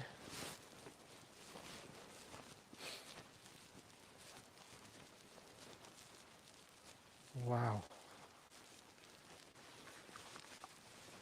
Look over there, Joe. That's amazing. Can't see much. Put the torches on.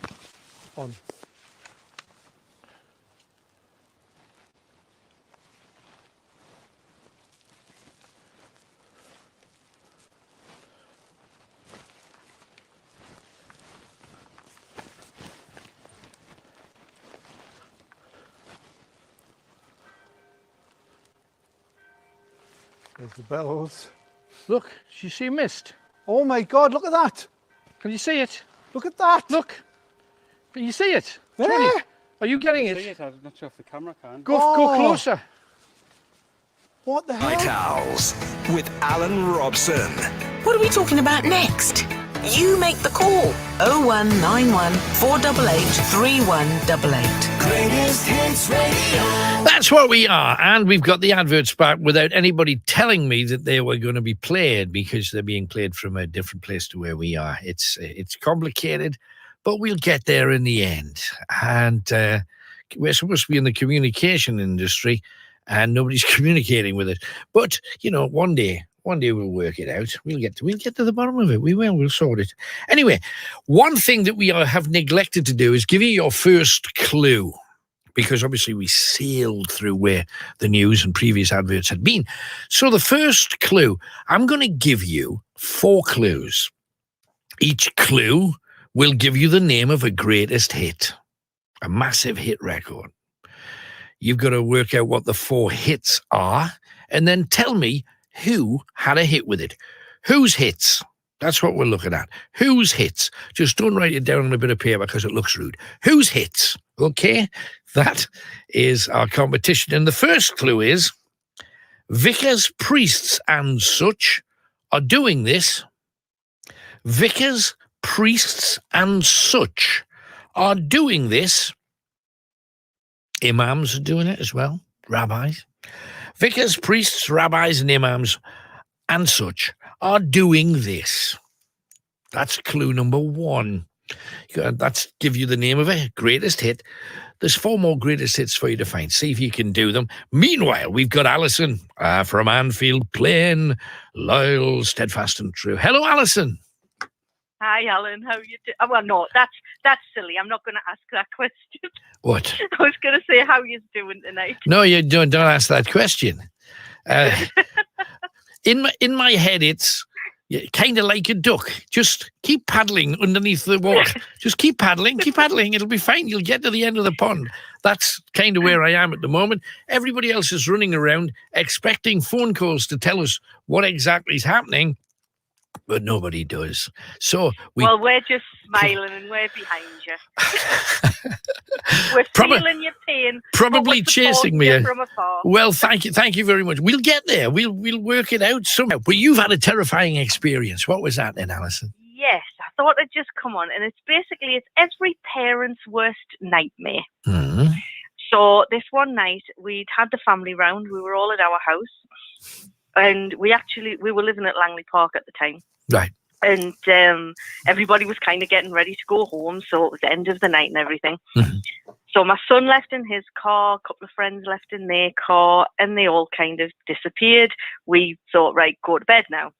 Next thing, the phone rings, and it was my son screaming down the phone saying, "I've had a crash." Oh, no. And then he hung up. Oh, no. Or the phone got cut off or whatever. So you didn't know where he was. You didn't know how he was. Oh. I knew where he was heading.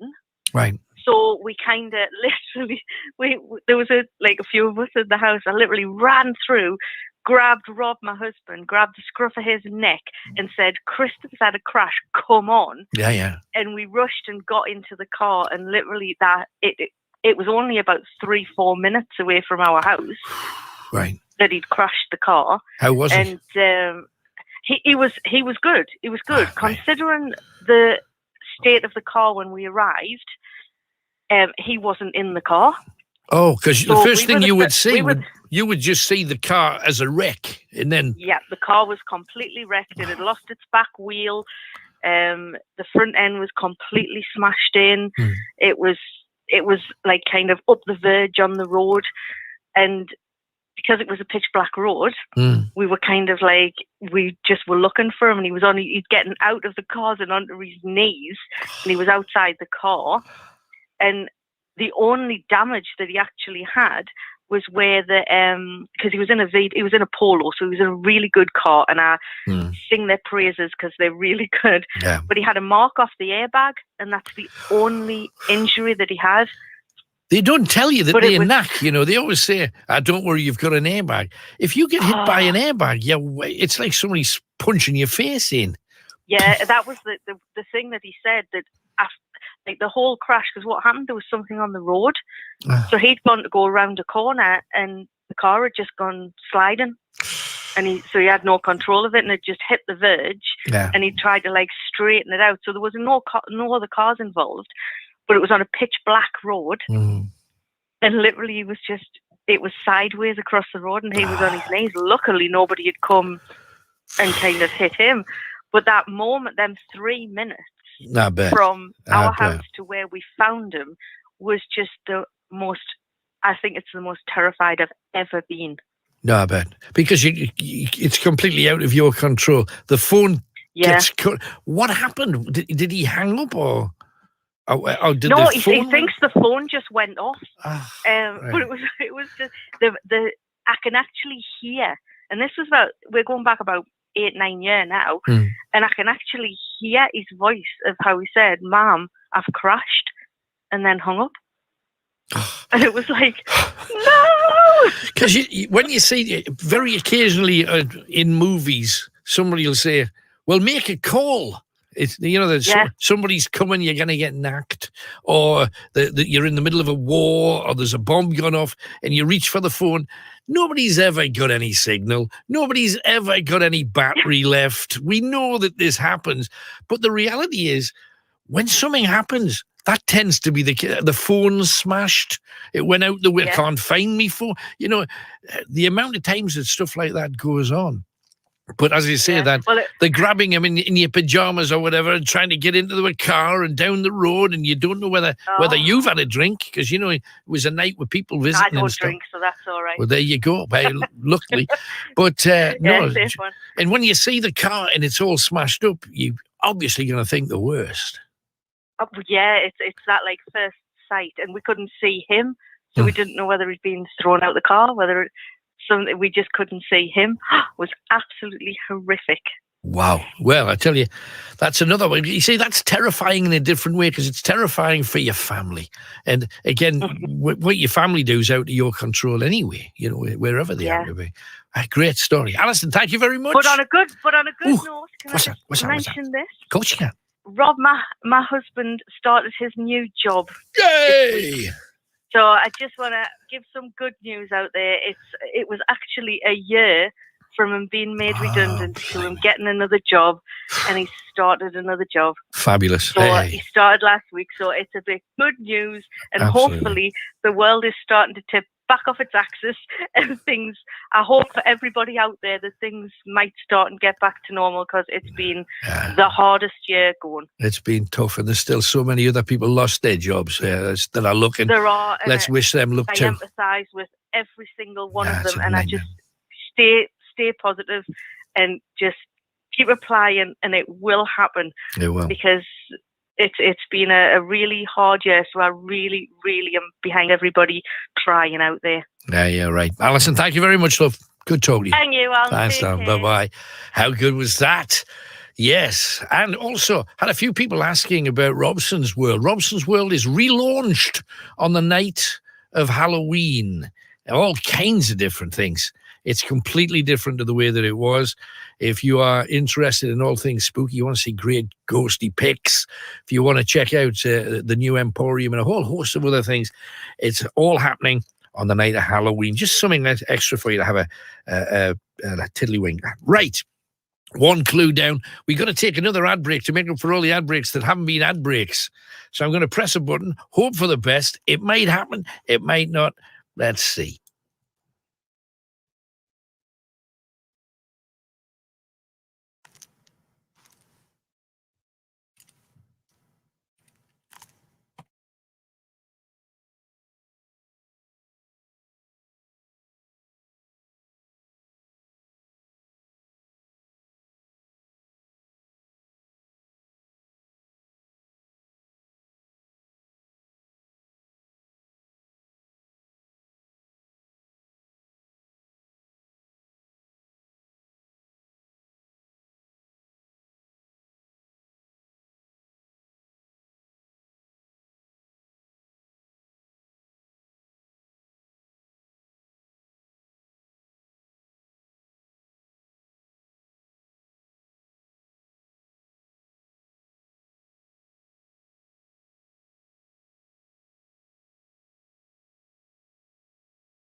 That's ridiculous.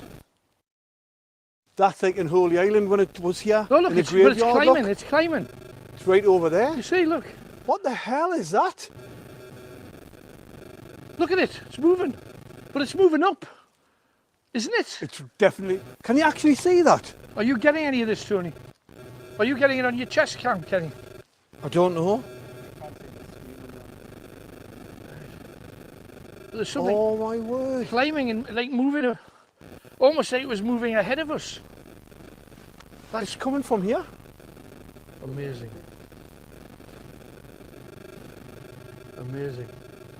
What the hell is that? It's still there. It's here, look. Look at me torchlight. Can you not see that? I'm not getting any on mine. Oh, look. Might just be the power of Look. yours. Oh, look. No, I'm not getting the same as yours. But no, it's stuff like rising. What rises from a cemetery? That's from here.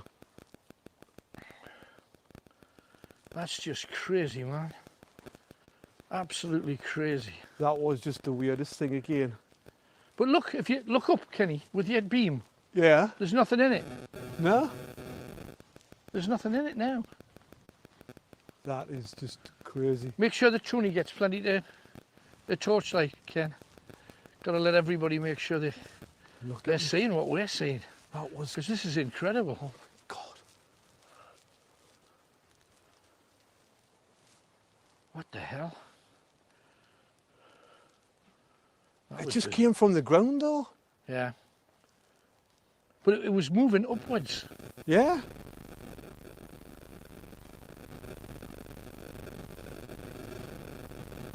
Heard a noise there as well. I know, I've got it. Did you hear that there? Just like a whisper. Yeah.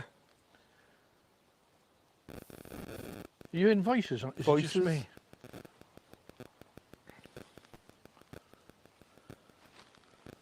We've got too much to do, you know. We We should keep moving. Where's that light coming This from? is over going to there? be a busy, busy, busy couple of shows. Where's that light coming from over there? Is it not your torch? Take your torch out. That must be. Maybe a house beyond it. No, I think it's I've seen darkness moving. Can you see darkness moving down there? just down here, Yeah. next to the fence. Next to the Just beyond it, yes. What the hell? This is crazy. What is that? We haven't even started. What is that? What is that?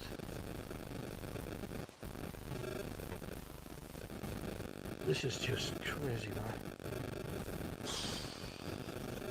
And do you know this must be the most under-visited churchyard, and it's got stuff obviously going on. But this land, Chillingham land, is renowned. The wind's starting to pick. Have you noticed? Every time we talk about spirit there, we get this. The wind. don't we? How many times has that happened? Like that, it just sort of comes straight away, doesn't it? The wind. Look at the trees. Absolutely. Look. Yeah, they're starting to go. Your lamp's still flickering like mad, Tony. Is it? Yeah. Wow. It was flickering right from the beginning. No, And then look, just like that, the wind goes again. I know. It's there and then it's gone. Let's walk down together, but light it up for Tony so that he can see everything. Right. What hell? Did you see that? The thing's moving? Hang on. There was something just moved just across from that hand side along the. It could have been a whale something, mind. No. I don't know. Could have been a whale something. This thing's moving. But we're in the countryside after all. Where's the wind gone? Just stopped. Just stopped. It's just stopped and went dead quiet. Oh, look at these. Blimey. The darkness of Chillingham, there's nothing like it. You know, if we switched our torches off, Tony, you'd see nothing. You'd see nothing in that little... It really is the blackest, inky black that you've ever seen, isn't it, when the torches are off? What a fabulous little church St. Peter's is. Oh, man. Look at this place, yeah. Light it up for Tony. This is eerie. Look at that. Wow. Do you know what that reminds me of when you see a church? Like, you know these spaghetti westerns? Uh-huh. When they used to like ring the bell and all that kind of thing, when there was marauders coming into that town? Yeah. That's what that looks like. No, absolutely. Doesn't it? It does. Look at the bell. Tony, behind you. Oh, man. What is it? Has it gone? No, it's... I just saw a grey figure moving. I just saw a grey figure moving across the... Did you see it? Yeah, I 100% saw it. It was like a grey figure just moving. Whoa.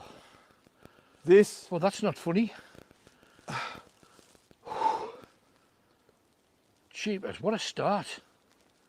If it's a tenth as good as this in the castle. Oh, don't, because you will build it up and you think, oh, there's a point. No, I just put my torch down like this as I was walking and I saw this thing. Look at that though. That's just beautiful. There's the bell. There's you the know, we bell. said we were looking for a bell before. Yeah. No, absolutely. Absolutely. What a church. But come on, hey, we've got a lot to do. Let's move on. Dear me. What a place to start. How many times have we been to Chillingham? Never even thought to come We're here. not coming here. And we'll come back. Oh, definitely. St. Peter's Church. We could make a night of this, you know. Too here. right, we could. So, it was founded in the 12th century. It retains some of the old Norman stonework. The south chapel of Our Lady continues the 15th century tomb of Sir Ralph Grey and his wife Elizabeth. Visitors welcome. She had a foreign name because she was a foreign lady, but they ended up calling her Elizabeth because it fit in better in society, if you know what I mean, of the society of the time. Come on, guys, let's get down here. Word.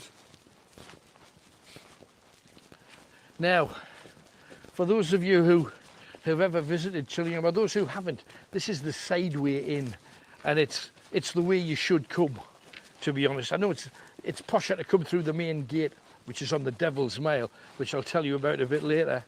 But here it is, the legend that is Chillingham Castle. Home baking and soups. I could murder one. I don't know about you, Kenny, but... And here we come. Oh, what a walk in. And I like the fact that you said murder. Yeah. Well, there's a bit of that happened here. Now look down here. How beautiful is this? How beautiful is this? I hope you can make it out. I think you caught some of this. The water beautifully clean. Can you see how clean that water is? You can see right to the bottom. You can see the fish. You can see everything. And yet, when the Scots attacked Chillingham Castle back in the day, they came over the wall. This wall, because it was the lowest of the walls around Chillingham Castle at the time. So they came over that wall and they fought here. And according to the stories of the day, so many bodies lay here in the river, which was slightly more of a river at the time, was certainly higher then. There were so many bodies found in the river that all of the other villages knew that Chillingham needed help because the river ran red with blood. Right. And that happened just down here. Amazing story. Just further up the path, you come over and you have to go through what looks like a ford. Chillingham have always tried to set examples so that anybody that did anything to the castle would regret it. Now, don't forget, please share this footage if you would, and you'll collect one of our badges. We've already had amazing things. We don't know what's going to happen. We never do at these things, but let's keep going. What a start. But share to everybody that you know, and ask them if they'd share it too, if you'd be so kind. It would help us out big style. So, the land that we're on and that we're coming into is the Witchy Wood. However, up this trail here, you end up at the lake. Tony, do we hit the lake? Well, the lake, I went when it was light and it was very eerie. So maybe we should do that before we hit the Witchy Wood. Come on then. It's a bit of a walk, but let's get cracking. Over here is the Witchy Wood, where it was pagan land long before it was Christian. And what they did, apparently back then, the Christians decided they were going to build a chapel so that this land would be a Christian land. And the chapel lasted less than 50 years and it was pulled down. And yet the standing stones that are nearby have been there for close to 12,000 years. And they still stand as proud today as they ever did then. How creepy is this? Oh, there's the gate. Oh, bat. Our first bat. Did you see that? Close. Yeah. Missed our heads by about a foot. There's nothing quite as creepy as the Witchy Woods. Look at that. Look at that twisted, tangled tree. Look at that. And of course, it's said that some of the mounds here, particularly mounds near the entrance where the old chapel gate was, which is just up there, it says that some of the mounds that you have on the ground are where they've just clawed earth over the bodies of witches that they've killed here by pinning them. Oh, another bat there. See that, yeah. But what they used to do, they would get a witch, because if you kill a witch, 10 times her pain becomes yours. So what they used to do was they'd either tie her to a tree like this. Now that allowed any man to do anything to them that they wished. So if they weren't witches, the kind of atrocities done to them are just to be thought of. But they'd tie them to a tree and pin them. So rather like a crucifixion, they would put pins through their hands into the tree, and quite often on the older trees higher up you can still see where the tree has healed itself, but you can see the pin marks. Because if nature killed a witch, well, that's all right, but if you killed a witch, 10 times their pain you shall suffer. But they pinned a lot here, and you can tell, you can just tell. So on we go. Can you come together so that Tony can get a decent picture when we're moving up the hill? Yeah. Look at that. Oh, that bat. I know. That Dear bat. me. It's getting closer. Kind of You're right, Tony. massive log. Yeah. Did you see the bat? It nearly swooped down on my head. Yeah.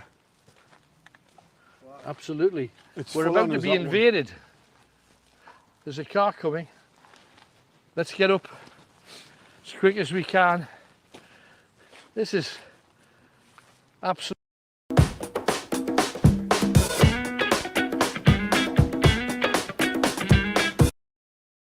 what what happens when you're in real life. Huh? It is Richard. Hey. Now, Richard's our boffin. He's worked with us all over the world doing incredible things. Of course, he's just said he was willing to come and join us for an hour or so. Oh, we'll see. Go up and park. We'll meet you at the top end. We're walking up to the lake if you want to come and join us. The lake is just go to the left side of the castle and walk all the way up. You'll find us. Right through the gardens and left. We'll have to all go together. Okay, well, get yourself up. We'll meet you at the top. Okay, see how you do. Okay. Well, he's our boffin. He's brought a whole range of other equipment for us. So, and there's the castle lit up by his beams. Oh, what a place it is. Just the Witchy Wood you got to watch for, because the Witchy Wood, stuff goes on in the Witchy Wood. You see things, you hear things, you feel things. You've just got to be aware of it, because there's stuff in there. And you never know what you're going to get. That bat's following us. I think it seems to be. In you come. It's getting closer though each time.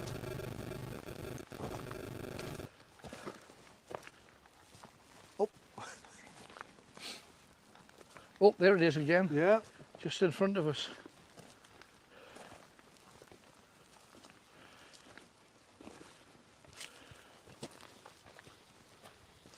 You smell the wood burning. Smell the wood burning. It's like it was last week again. Absolutely. Absolutely. What a place this is. And of course, down to the sides where the Scots came up, they marauded on several occasions. They came up through the side of the castle, up beside the pond. You see it go through the back gate. Doesn't work. What have you got? There you go. If the doctor gives you something and it doesn't work, what have you got? That's 2 clues in. Each clue gives you a song, okay? First one is, vicars, priests, imams and rabbis and such are doing this. That gives you a greatest hit. Second clue, if the doctor gives you something and it doesn't work, what have you got? That gives you a song title too, a greatest hit. So you'll end up with 4 greatest hits. Who had a hit with them? That's the question. If you can solve that, you could win one of our near legendary mugs. So get ready for it. And we're going to just crack on as we do. 2 clues down, more to come. We also want your view, what you're doing this Halloween. Spoilers, any spoiler stories. Prison for online trolls and racists. What's your view on that? Sunak raising taxes and refusing to cut business tax, which could be life or death for some of the small businesses here in the north. What's your view on that? EU and Britain miles apart. What you're doing on Halloween? Court short stories. We haven't had very many of them. And also, after Brexit, all of the people we need who are abroad that we would normally get coming here automatically to do some of the jobs are now refusing to come over. So it's going to end up costing Britain more to get them to come, which is just stupid in light of the situation that we had previously. But anyway, that's where we are. That's where we voted to be. What's your view? Give me a call. 0191 488 3188. But centering in on what has been the most terrifying moment of your life. Now, last hour, we had a real heart-to-heart conversation with a guy who wants to stop drinking. He's having a crack at it. He's 2 days in. And Eddie from Long Benton, I think, is on that tack. Hi, Eddie. Hello, Alan. Hello. Good morning to you. What are you? Happy birthday to me. Oh, is it? Happy birthday. Oh, that's great. All the best. Have you had a good day? No, it's just starting. Oh, it's just today. starting. Well, Brilliant. I was born at 8:20 in the morning, so officially it's not yet. But there you go. It's near enough, man. We'll claim it. So have a great day nonetheless. What do you want to talk about then, Ed? Yeah, I was listening to your last caller about how he's trying to stop drinking and maybe having one drink and this, that, and the other. I had a friend back in 2008 who was an alcoholic. And he used to come to my house and he used to spend a few days trying to dry out in the bedroom. And I'd give him a bucket and he would vomit all the time, blah, blah, blah. Yeah. And when he was on drink, he was bisexual. Right. But when he wasn't on drink, he was a straight guy.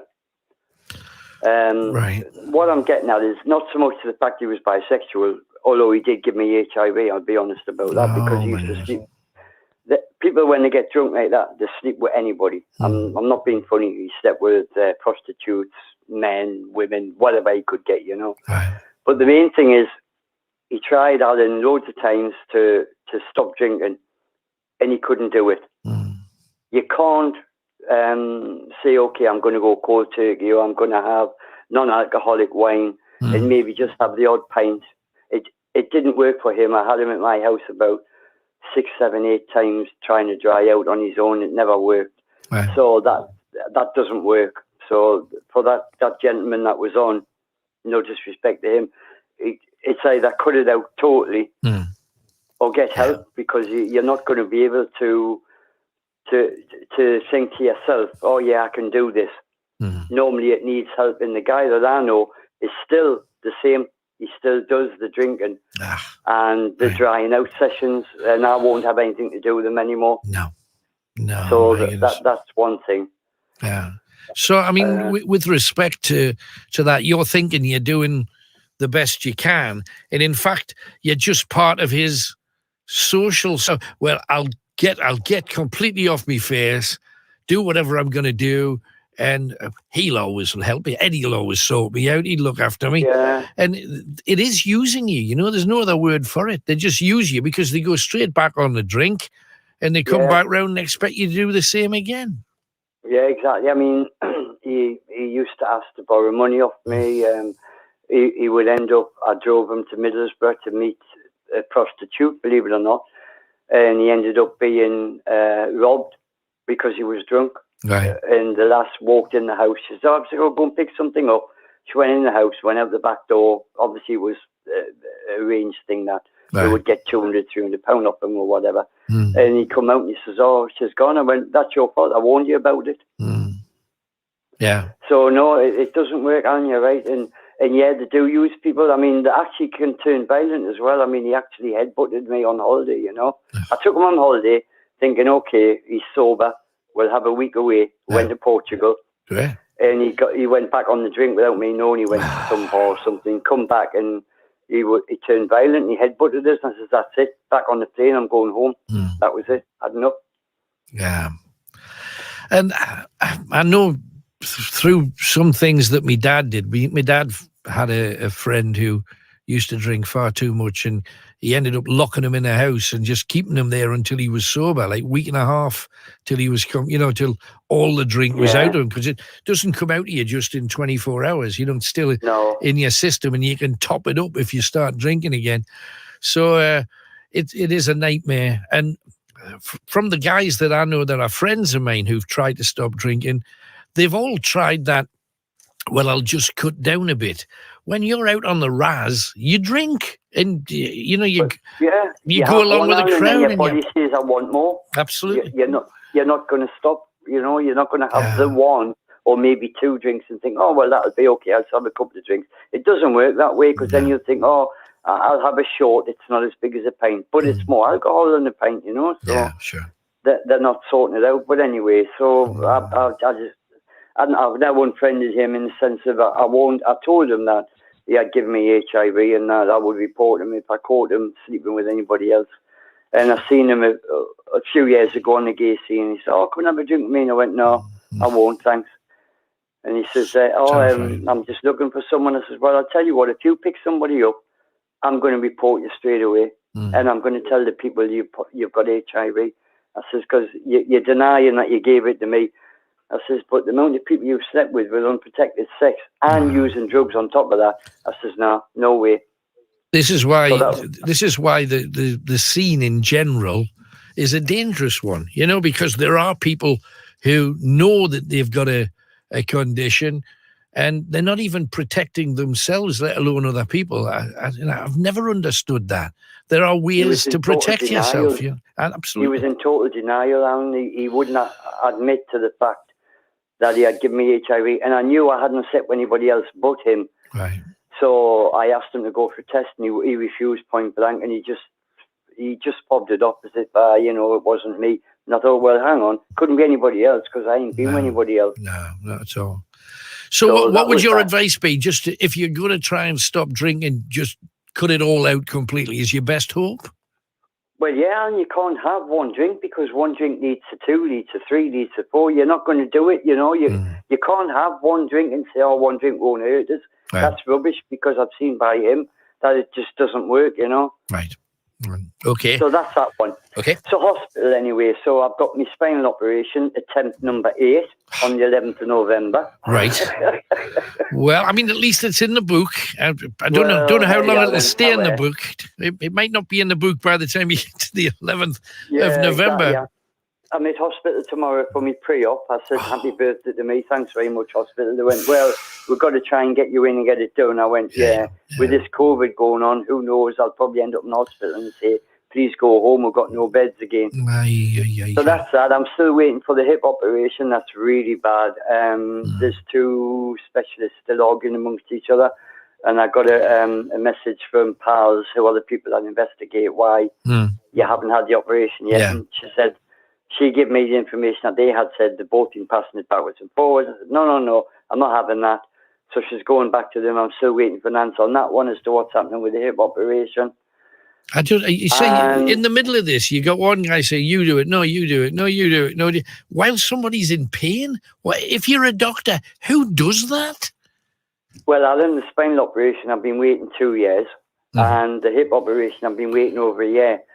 And when you see what's going on with the news, they say there's 30,000 operations outstanding for hips and stuff like this, shoulder replacements, knees, everything. Yeah, well, a lot of them are blaming it on lockdown, and then the next one is they'll say, we used to get a lot more doctors coming over capable of doing that job from Europe, and they're not coming anymore.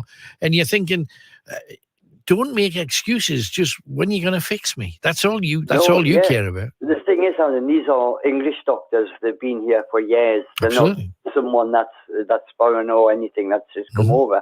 Yeah. So it's a case of, I can understand they've got a long waiting list. I don't dispute that.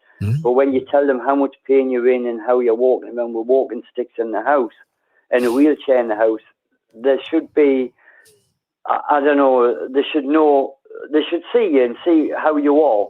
Give you prioritise. Absolutely. Absolutely. They should meet you and say, okay, how bad are you? Look, I mean, they've looked at my x-rays and they said, oh my God, your left hip, it's totally crumbled. You haven't even got a hip. Right. Well, to me, that's priority. That needs sorting quickly, I mean, I can't sit on the toilet seat, Alan, properly. I have to lean over to the right to go to the toilet when I want to do number 2, Sure. And it's really hard, and I'm waiting for the left shoulder operation. I'm thinking, if the left shoulder operation comes before the hip operation, how am I going to cope? Because I can't bend over to the left because I can't put pressure on the left side of my body. So I'm in catch-22 with all this going on. I'm really fed up. Honestly, Alan, if I had the money, I would have went private a long time ago. Yeah, absolutely. And nobody could blame you. Hey, well, good luck. Experiences. Go on then. Let's have it. I'll give you this one. Come on. When my partner died in 2004, I used to, obviously like you, I do meditation and everything. And obviously this one time I did some meditation in bed. Yeah, I'd been drinking and I took a few tablets because I was fed up with my life. But I decided to meditate. And the scary thing was, I must have fell asleep, Alan, and the bed started jumping away from the wall. And I mean bouncing, literally bouncing. And I thought it was a dream. And I woke up and the bed was bouncing. away from the wall, and it bounced back to the wall. And I nearly died of fright. I thought, oh God, hell, what have I done? What have I opened up to? Right. You know? Wow. I was really scared. I couldn't move. I was pinned to the bed. Literally pinned to the bed. And it was bouncing away from the wall. And I mean, you're talking a double-sized bed. Sure. Amazing. You know, it was scary. Wow. But anyway, that's it. Hey, well, thank you for all of that, Ed, and good luck. Let's hope that it comes off. I know you're going in for your pre-op. Let's just hope you actually have a proper op at the end of it. Thank you for coming on.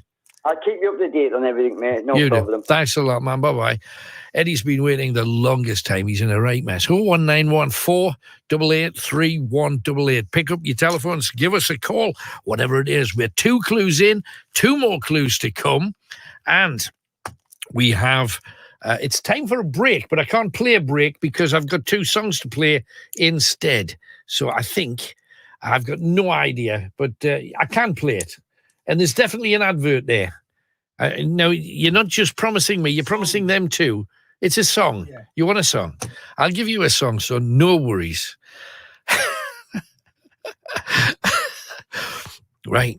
Ladies and gentlemen, I'm going to give you a musical artist performing one of their greatest hits. But first of all, let's have a chat with them. Sister Sledge, how exactly did they start out then? How did it start for you, Joni? I mean, when you were a little girl, was it always going to be music? Or? Well, I think it's all our grandma's fault because she was an opera singer. And when we were little, she taught us harmony and she taught us appreciation for music. So it's all her fight, all her fault. Anyway, we love it. We didn't start out to do it, but it's always been a part of our lives. And I don't know what I'd do without music. I'm lost in music. I remember hearing one of the early singles and thinking, what a great band this bunch are. But nobody could have dreamed that you would have the amount of hits and hits that would stick like they did. Thank you so much. We had no idea either. We were just out there having fun. I think that's the most important thing about music. Having fun, absolutely. Relating to people, getting out there and just saying, welcome aboard. Come on, let your hair down.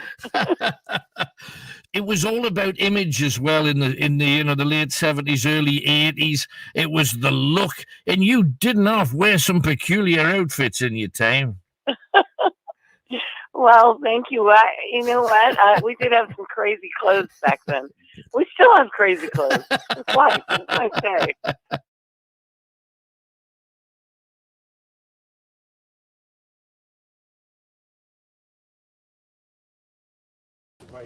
Nah, this is easier. Just come up here. You go around the corner and up. So we need Richard this way.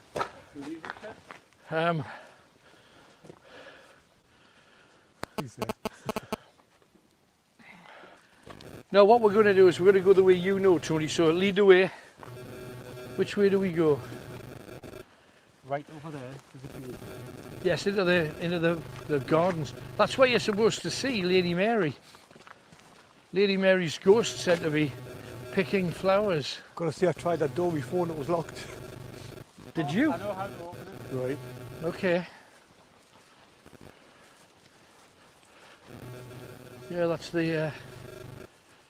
A woman came out once to Chillingham, just a day tripper. Yeah.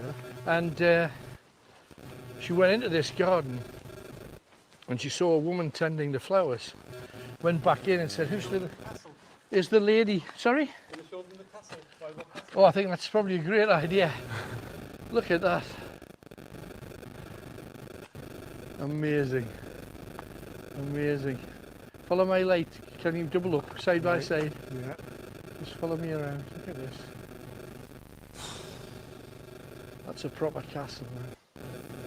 That's the real McCoy. Wow. So, amazing old carts. There's something to look at in everywhere, every direction. There really every is. turn. You stick a finger in the hole and flick it up. That's what he said to me. Can you stick your... I've not got anything long enough to stick through the hole. It's up. That's it. Dunstan. Yes. He's just got a bigger pokey finger, that's all. Look at the gardens. Yeah, it's one of those like a maze kind of thing. Have you seen it? Do you know, I've never been in this part. Yeah, this is the garden where the lady was spotted, and it was believed to be Lady Mary. When we came here once, a guy called Steve heard voices of a woman along there beside where the fountain is. Do you see the fountain? Yeah. It's just along there. Shh. What's that?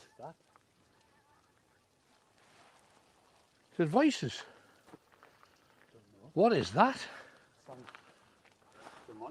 That very much sounded like that. I wonder if that's what they've caught before. There seems to be I get a feeling that there's something with us, mate. Yeah.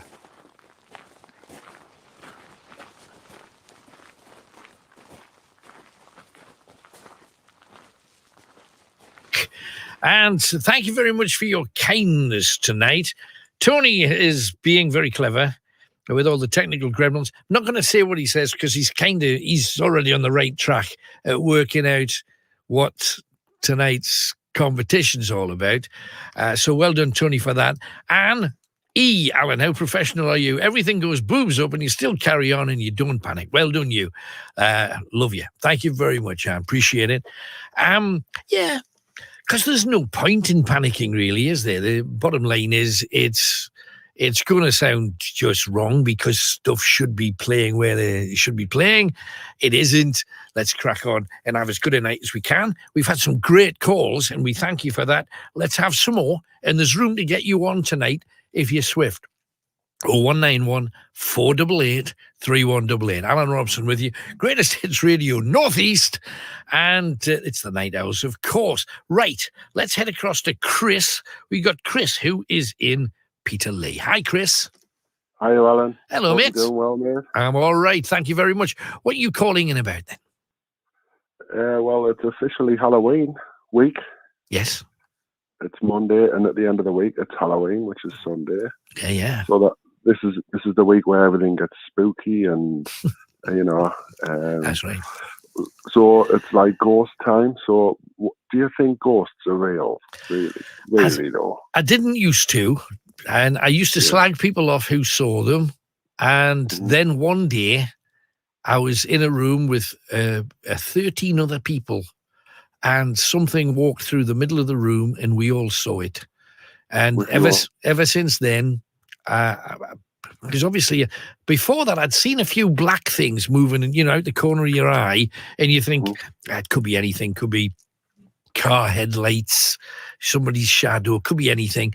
Didn't think too much of it, and now I know that I don't just think, I know that they exist. I mean, it's not for me to convince you or anybody else, because a lot of people don't believe, but I've seen stuff that I can't explain. So I have to say that my mind's like an open book all the time. So if you say you saw something, I believe you. But I'm interested to hear what you saw.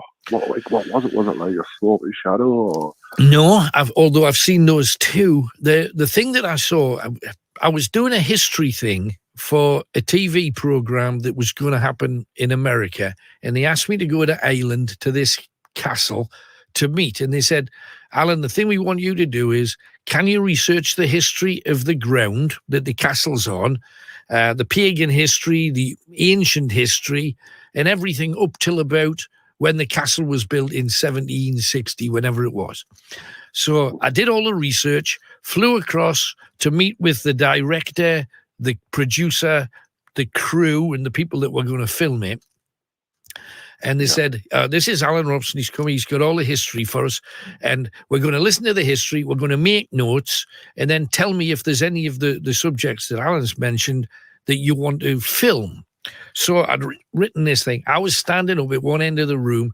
I was on the 3rd floor in a circular kind of tower room of this castle, and I'm just halfway through blethering, frankly, and I saw something through the window outside.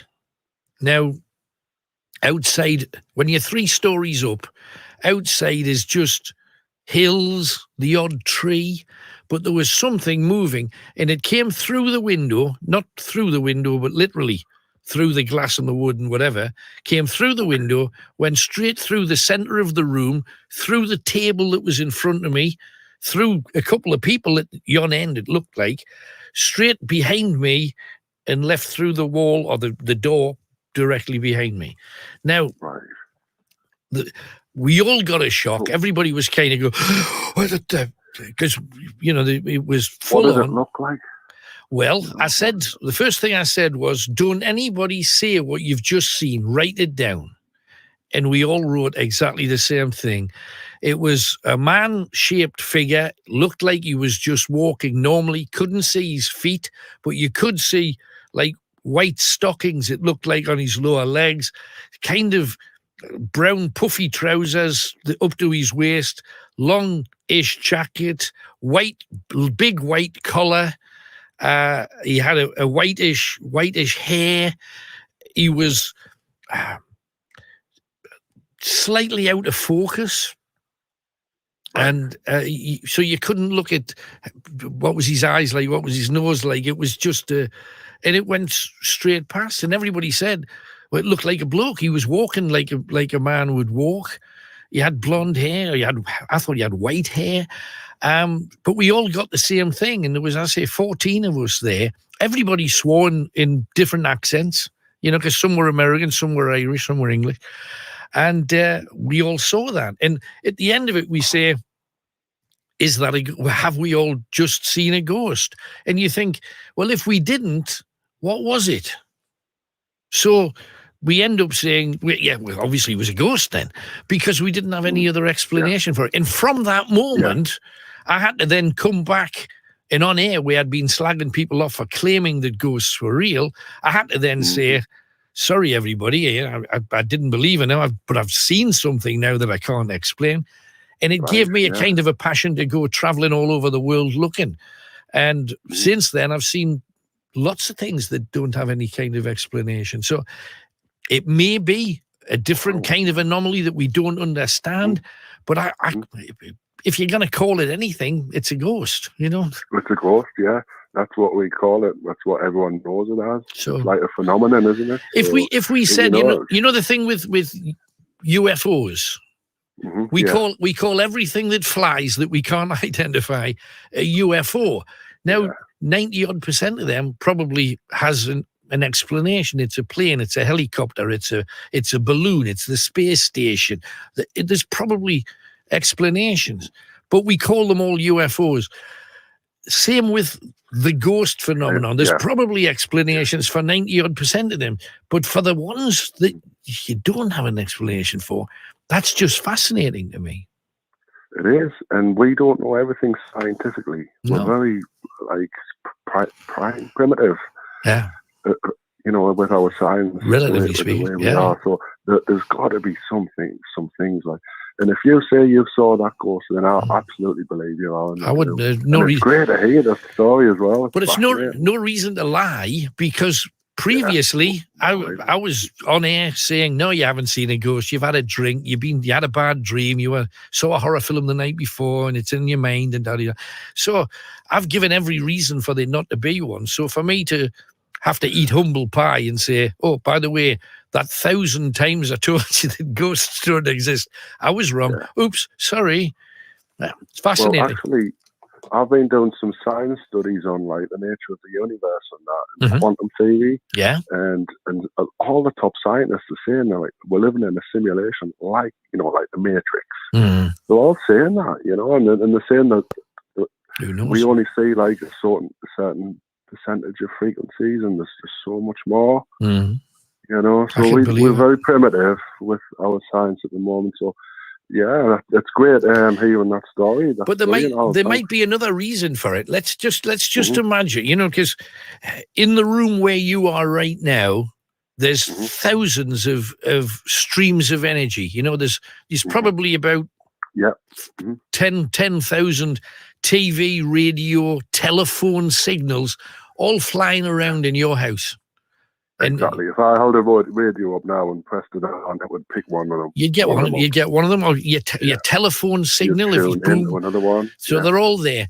Now, just imagine if how we live and where we live is just one channel, but there's 10,000 other channels. That's right. A ghost may be something that's on another channel that's bleeding through. Frequency. That's bleeding through into ours. You know, so there's a lot of possibilities. But the bottom line is, we'll probably never really find out. But and that adds to the mystery of it.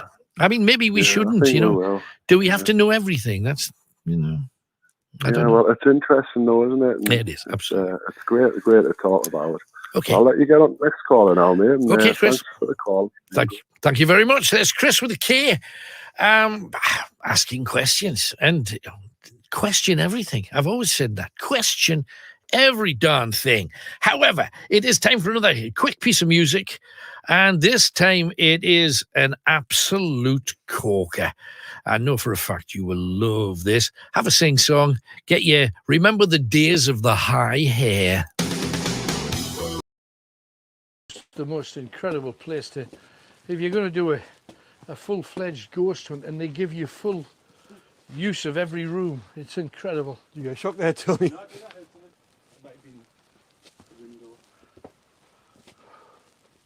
Just the way you came, Tony? Yes.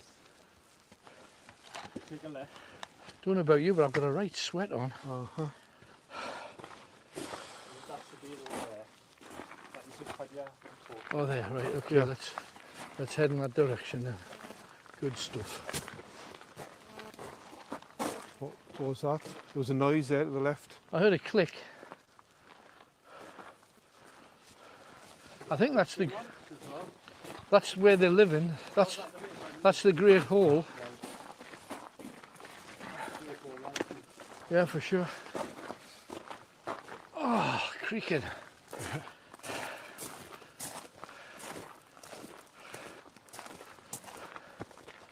Right, it's quickest way is straight, isn't it?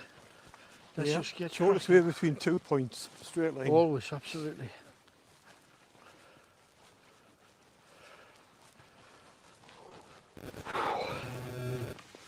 This is amazing, these grounds, aren't they? Absolutely. I'm hearing noises. Listen. From the right? Oh, it's water, is it?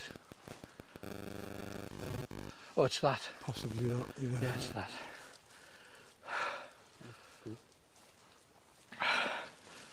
Come on, let's get up to that lake. This is the way that leads to a place where there's a story about the pagans back in the day were more or less in danger of extinction, because when the Christian monks came to live here, they wanted rid of anybody that didn't believe.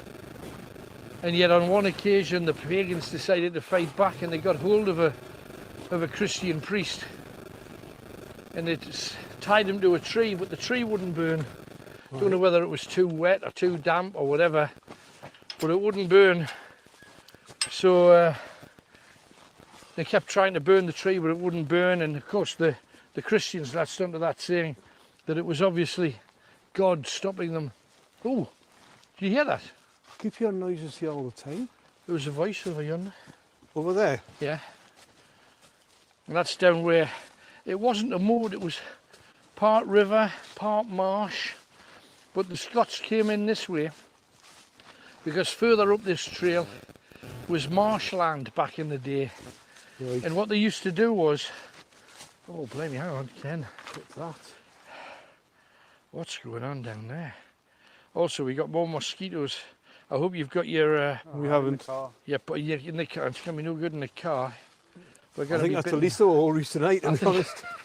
Honestly. I think so. No, but what they used to do was because it was marshy ground, if you killed a Scot, and you got to remember that the jail cells here were full of Scots most of the time, or Scottish sympathisers.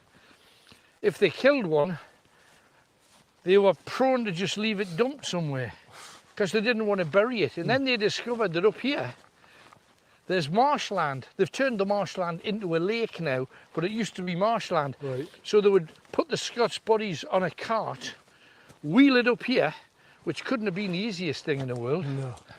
And that when they got to the lake,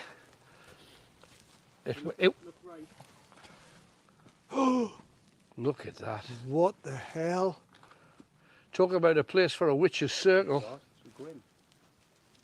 Gotta go in. You've got to go in. No, absolutely. No, there's no question about it. Oh. What the hell? We've got to get the necromancer out here. I'm just reaching for it as we speak, Kenny. Look at this. Do you want to do double-handed while I'm doing this here, mate? Yeah. What is that?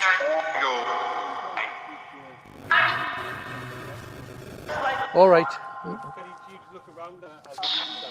Well, yeah, there's cobwebs directly in front of you there. Yeah. Spiders on your head. Oh, don't. Oh!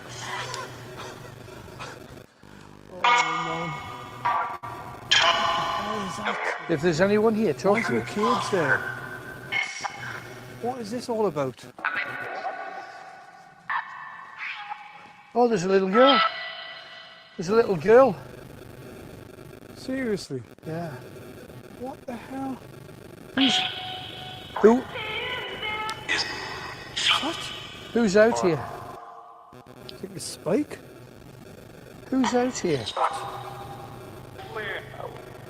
We're out here. I've just asked who's out here. It says we're out here. Oh, definitely. These are mangled trees where they're just intertwined with each other. It's like ongoing. Look where you're sitting. Look at this. That is not right. That it cannot go like that, surely. How can it? There's a cannon here. Look. See it. See it. What the hell? There's another one across there. What the hell is that? Cannonballs. Oh yeah. It is. Look at all them. The cannonballs. Look at them all. That is absolutely We say there's crazy. something to see everywhere you go. Everywhere you go. Crazy. Oh, just seeing a big spider just climb around. There it is. Oh, scary. I'm sitting on those suckers. Please. Just everywhere you go here, there's something to see. It's incredible how Chillingham has grown over the years to make these places available. This is crazy. Absolutely crazy. Who's out here? This is crazy.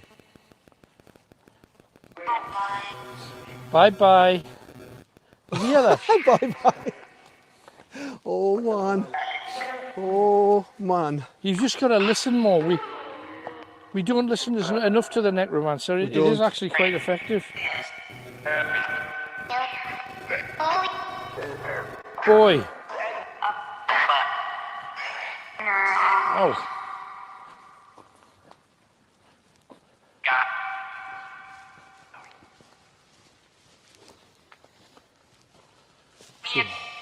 This is the track where the bodies were rolled and dragged.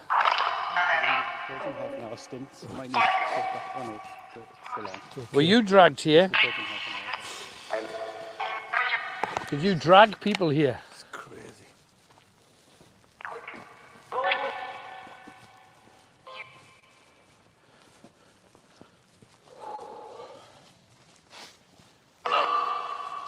What do you think of the Scottish? Are you Scots?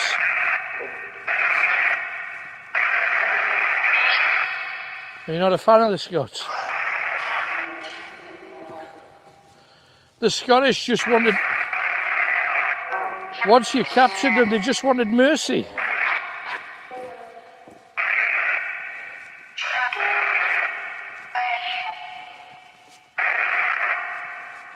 Got something for us. Hi, Christine. Hello, Alan. Hello, Alan. So what have you got? Gather you got a bit of a story for us. Yes. I went to Plymouth Castle and Priory in July with my son. Right. And we just walking around. He was just taking photos with his iPhone, you know. And I thought, because it's this sort of technology his phone. And we went into the chapel, and I said, take a photo. I love the stained glass windows. I said, take a photo of that window. Mm-hmm. So he took the photo, the round back on it, and I thought, that looks lovely. So he says, I'll take the photo of the side one. And his phone wouldn't work. The camera froze. Right. It'd come up, blink detection. Well, there's only us two in there in the chapel. So, and then it just got so cold. And because with me, I take panic attacks. I said, I'll go outside, you know, that's just outside. So I said, it's on a stain, you know, sort of investigate. Yeah. So I went outside, and I was just thinking, it's wrong with his phone, it's got to be. Yeah. So he came out. I said, just take a photo of that, you know, the play. Just see if his phone's all right. It's quite great. So I walked around, taking all the photos. I said, come on, we'll go back in the chapel again. I thought it would be brave. You couldn't leave it alone, could you? That's brilliant.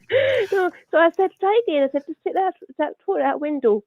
And the photos come out, took the photo, no bother. I thought, that's just sort of... what was that? I said, this the cold, like this cold breeze. I thought, well, it's a lovely day, you know, it's no wind. You know, You never know. It may well have been something that stopped you. Because the one thing that we've noticed wherever you go, it eats energy in batteries. We were putting new batteries into things, and you know they should last days, not just hours. Yeah. And after about 30 minutes, the battery's flat, and you think nothing can do that I'm aware of. But it's fairly common when you're talking about spooky things. So you never know. You may have just come across something that didn't want its picture taken. I thought, well, you know, when I come up sort of like blink detection, I thought, well, there's nothing here. There's nobody else here. It does. Yeah. And that was sort of got me. I thought, well, that's what happened before. No, we've had a couple of times quite recently where we've pointed a camera. You know, you're videoing something, and you know that shape comes up that's a face, like facial recognition. Yeah. It comes up on the camera when there's nobody there, and you think, whose face was that it caught? You know, on passings. It's quite strange. But hey, well done you. It's very brave of you going in there in the first place. If you have panic attacks, let's go into this castle that we know that's haunted. That's what I mean. Of course, like we went in June, and everything was all right. Nice day. And I saw this photo that's something I took that was on Facebook, and I took the photo, and it was like the shadow of somebody, and I thought, well, I wonder if it's been photoshopped, but they said it was, you know. I didn't notice that at first. Back at the photo. Yeah. And I thought, no. I said, I'm going to have a look anyway. So I went to sort of check things out. Just curiosity. Of course. It's always curiosity that gets us all in trouble, Christine. That's the fact. That's it. That's lovely. So, I mean, hey, when you said, I'll leave him in the chapel and I'll just get out of here, I'm just picturing you leaving the castle and sitting in a fish and chippy up the road, up that high street in Tynemouth. But no, you are valiant enough to go back and give it another go. So well done, you. Yeah, there's always a sort of think, well, you know, this was me. It wasn't his phone. I thought, we'll go back in.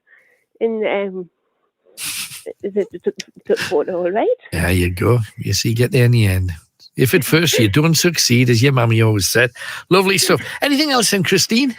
That's all. Thank you. That's great. Thanks for coming on. Well done. Good job. Christine's ghost story. Problems with all things electrical, absolutely. That is quite a common thing. However, let us dive on to our next night owl. We'll take as many calls as we can. 0191 488 3188. Give us a ring. We've got some more great pieces of music. There's the last 3 tunes we're going to play for you over the next hour and a bit. I'm just noticing in about just over 10 minutes, we're going to be giving you your 3rd clue for tonight's competition. Whose Hits, we call it. And as I say, don't write it down because it looks rude. Whose Hits? And you've got to name them from 4 greatest hit records. See if you can get a handle on it. A lot of people have already worked this one out, so it'll be a battle for you to get yourself through to Chris. Then what we do is we put all the telephone numbers in a row. We don't put the names. We press a button, and it's called a random number generator, and somebody will be called back. We don't know who, but we hope it's you. Edwin's with us in Gateshead. Hi, Edwin. Hello, Alan. How are you? I'm good, mate. Good to hear from you. Oh, great. Great. I'm glad you've moved anyway. You're happy now in the Newcastle now? Give me another week. Give me a fortnight or a month or 3 weeks. Who knows? But anyway, what are you on about tonight then, Ed? It's just about the government. I think they just want attention all the time. That with this COVID carry on, it's free publicity for them, isn't it? Really. Well, it gives them an excuse to be top news story every night for over a year and a half now, that's for sure. Oh, God, we need a change. I definitely need a change. But I think that's what it is. It's just free publicity for them. I mean, they've changed their mind all the time on COVID. Now they're saying things like they're going to protect women. They're just looking for votes, trying to find somebody that can have a go at, like, to get votes and that, that's all they're after. But would it be any different if Labour were in or any other party? I didn't trust any of them, but when the change is better than the rest, isn't it? I hear what you say. But this thing's just, the whole COVID thing doesn't look like it's going away. And it kind of worried me the other week when they said, this year, the cold and flu that goes around is going to be worse than ever before. And I'm just wondering, is that because they're going to start calling everybody with cold and flu? They're not going to call it COVID anymore. They're going to go back to calling it cold and flu. I don't know whether that's the case, because nobody trusts. Nobody trusts. They've got to do something, because we're lagging behind in the country. And the NHS are already telling them what they're suffering. They're under a lot of strain, and they're not giving it down with NHS because they can't make money with it. You see, it's so privatised. They can't make money with it, so they're not interested. I noticed, though, that nobody said recently, and I don't know why, because now would be the time to say it, nobody's been saying privatise the NHS anymore, though, have they? Oh, no. But that's what it is. That's why they're not helping, because they can't make any money with it. They're only up the line in their own pockets. Right. They're supposed to be like servants, weren't they? Originally, that's what they voted in for. But they put themselves first, me come second or third to that. I mean, like, seeing things are going to protect women and stuff there. What about blokes that kind of see their bands and stuff like that and things like that? They're something as well. I mean, there's 2 books. One's called Men on Strike. They're both written by women. Right. And the other one's called The Manipulated Man. They're both good reads. One of them got death threats by women. They're both written by women, about women for men. And honestly, they're good. The one, Men on Strike, I had to throw that one down. I was reading that one. The stories in there are shocking. It's really bad. I mean, they even say life's not going to get any better for blokes until women change. Unless women change, life's not going to get any better. Because it works in their favour. I mean, you get married and you get a hoose snap, 9 times out of 10 they'll get the hoose, they'll take the kids away from you, stuff like that. It works 9 times out of 10 in their favour. Right. I mean, first of all, there's enough people who are actually still with their partner, so it doesn't always happen. And no, it doesn't, not always, but you hear a lot of tragic stories, a lot of really sad stories. No, I'm aware. I've spoken to a lot of guys that feel they've had a real rough deal with the courts, usually over children as well. So that's the thing. And divorce is a nightmare for any children, irrespective, because sometimes they're used as a weapon against. Well, that's it. I mean, they're used to wheel and deal with. They're not commodities. You wheel and deal, and that's what they're used as. It's commodities to wheel and deal, and you just didn't do that really. But it works in their favour, so they're not going to change because everything works in their favour. Well, that's women's fault then, is it? Divorce, women's fault? No, it doesn't come to that. There's a lot of things in that. I mean, just from my experience, where I've been through, I'm a relationship expert. If that was the case, I would have made the mistakes I've made. But I've just learned with the rubbish I've been through. I think a good indicator is when you meet a lass to see what the parents are like. Because the parents are decent, less likely, not guaranteed, but less likely to have problems within the relationship, which wasn't the case for me. They're both idiots. The Right, parents but hang on a second. So I'm oh blame, I don't know how deep I can go here, but I have had in my lifetime 5 mothers-in-law, and to be honest, most of them, if I'd have seen the way that the mother was going to turn out, I probably wouldn't have dated them in the first place. And that might sound outrageous, but that's genuinely how I feel, because that's just the way I see it. Yeah. I think that's just another way of looking at it. But I think really it could indicate that's what the parents are like. if the parents are decent, the person themselves likely to be decent. Is what you're saying. Possibility anyway. There's a good chance. It's a chance. There's a good chance. the possible alternative is meeting somebody like what I've met, where they just didn't care. If you didn't try and make a relationship work, the possible alternative is meeting somebody that just doesn't care. Yeah, but that could be the bloke that's unreasonable. And I know this woman's written a thing kind of supporting men and what have you, but the bottom line is blokes, we do some dumb and stupid things, and quite often relationships can't work because of our behaviour. Yeah. It does work both ways, but 9 times out of 10 you normally see a bloke on his own. If you can, like, to the park with his kids or something, he's a bloke that's got the kids for a couple of hours or something like that. Or for a couple of hours on a weekend or something when he's not working or something like that. It usually works in their favour 9 times out of 10. Not always, but 9 times out of 10 it works in their favour. But the government are jumping on this and changing. I think we just need to have a change. Right, because they're just doing anything to get to score points. I mean, there's loads of things that need correcting in this country. That's just one aspect. That's just one of them. No. I hear you, Edwin. Thank you very much for coming on. Appreciate your time. Cheers, man. Bye-bye.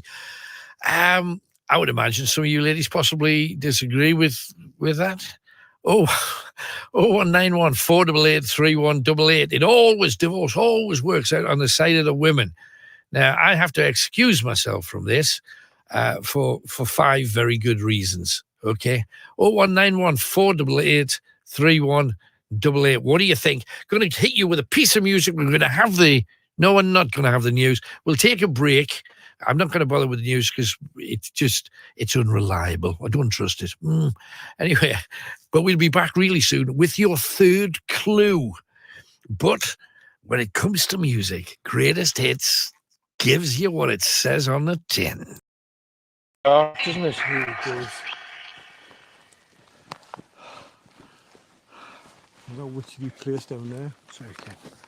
Oh, careful. Yeah, this is not steady. Steady. Oh my goodness! Look over here. That's a witch's circle. If ever there was one, look at that. In all directions, there's something.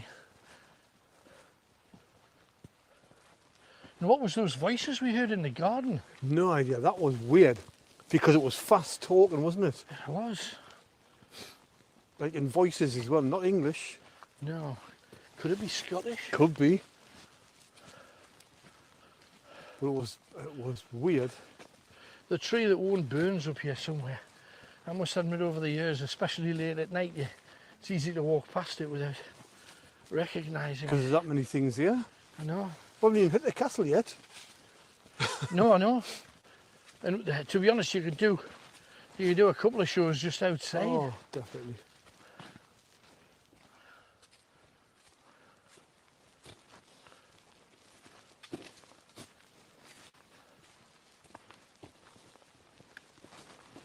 Watch your head. Cool. Whoa! What's that? Something black scurrying about. Just in there? Just kind of half crouchy. Oh. I know my torch is catching like the tops of some of these plants. So, yeah. But it looked... I might just be getting a bit skittish because I don't know about you, but my heart's kind of... All the time. I can feel it just all the time. As if something's going to happen any minute again. Yeah. Just chill, just chill, just chill. Chill. Let's get to the lake. Look at that tree. Look at that. It's amazing, isn't it? How? But look at them, they just grow in a way that you wouldn't. That's a fir tree. Look, it's like a Christmas tree. Yeah. Look at the base. It's like a spider, isn't it? That is just absolutely crazy. Did you just hear a noise back there, like a crunch? Oh, I missed that one.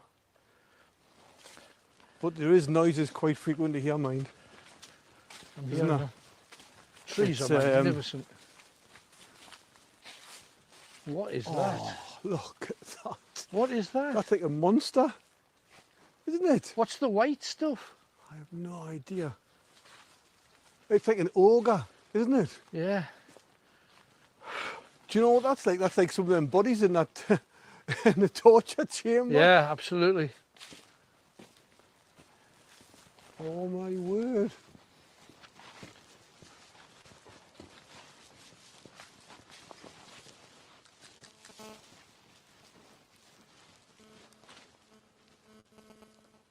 I can hear that. Did you hear voices? Yeah, I heard that.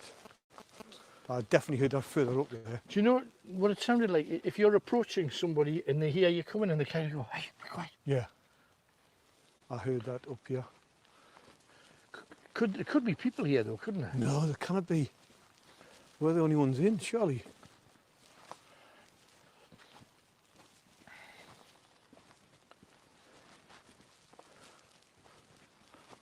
This is eerie, isn't it?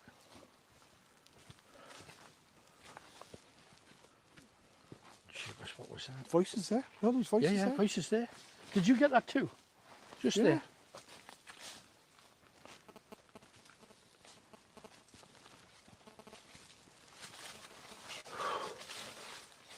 Oh, what is this? What is going on? This is weird. I'm hearing voices a lot now. In here, chattering. I just heard a voice over there somewhere. There's not anyone there. God, blimey, this is... Talk about a spooky place to walk. Blimey.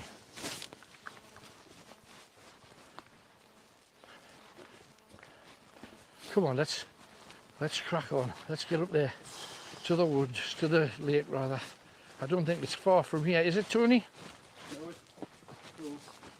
I think, yeah, it's just over the hill. Tony has a habit of making us walk. Yeah, it's close. You Yeah, don't know 10 the miles up. you don't know the proclaimers, do you, Tony? Every time we go out, we feel like we walked 1,000 miles. Look at that for a hanging tree. Do you imagine? Look at that. Funny you should say the proclaimers on them being Scottish. Absolutely. Look at that. As a tree to hang people by. Look at that, man. It's as if these trees have seen a lot more history, and they have, than us. Yeah. No, we're at the lake. Yeah, just left and you go down onto the platform. Right. Just watch up a bit slippy. Oh, Oh! what was that? 100%. Voice just went, oh, down No. here. 100%. Where-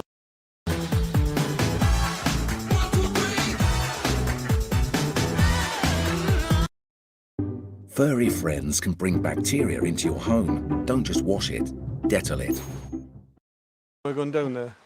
Yeah. Be careful, it's slippy. Right.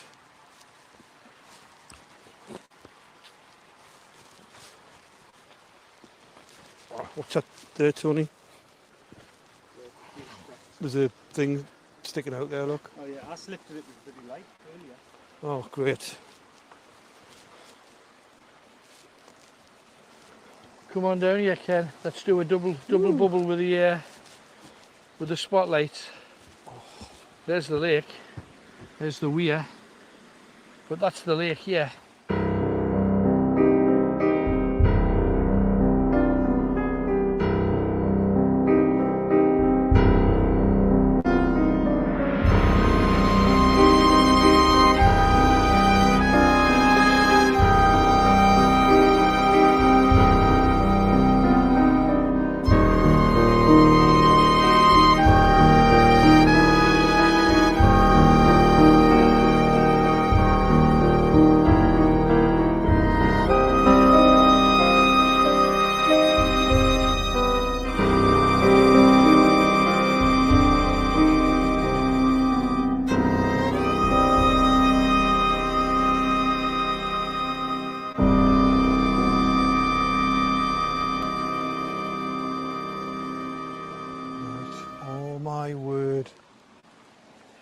to join the spotlights. Right. The beams just so we can get a better look at it. Got you. Slow turn.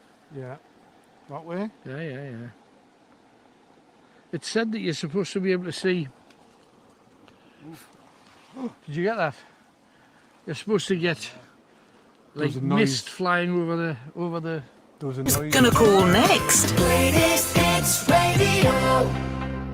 Welcome back, everybody. We have, as promised, a third clue for you. Now, each clue, we give you 4 clues across the night. Each clue has a greatest hit as the answer. You've got to come up with the titles if you can, but more importantly, who sang them all? That's the thing. So the first clue is vicars, priests, rabbis, and imams are all doing this. Second clue, if the doctor gives you something and it doesn't work, what have you got? Okay. Third clue, when you cover your quilt with petals for romance. Okay, what do you call it? When you cover your quilt with petals for romance. 3 clues down, 3 hit songs, greatest hits, in fact. A 4th greatest hit to come, which I think is the absolute giveaway of the 4. And then you ring Chris, and you win, and you're happy, and Keith Smiley is out. So that's how it's going to work. But let's crack on. In the meantime, we have, oh, blimey. And if ever there was a man who will know all about getting caught short, it's when you're behind the wheel of a truck. And we've got Chris the trucker from Wallsend. Hi, Chris. Hello, Alan. How are you doing? I'm all right. I hope you're running well and the white lines are clean. Aye, they are. Good man. Tell me your story then. Well, I've been on. I've told them before, but I'll tell them again because the caught short one's quite funny. Go on then. I was working for a charity in. It was the Foundation of Light, actually, the Sunderland charity. Right. And we're doing a cycle ride in Poland. And we'd been out, it was the night before the event actually started, and I was like a support driver type thing. Right. And we'd been out for food and a few beers and stuff, and we were out having a little walk around Warsaw. Mm-hmm. Sorry, not Warsaw, Rocklaw. Right. And I was walking back from the pub, and it must have been the combination of the spicy food that I'd had and the strong Polish beer. Right. I was walking back, and I just got that feeling in my stomach. Yeah, you got to go. Aye. And I was about maybe quarter of a mile from the hotel. Ooh, right. So I started walking back. Well, I started running from the knees down.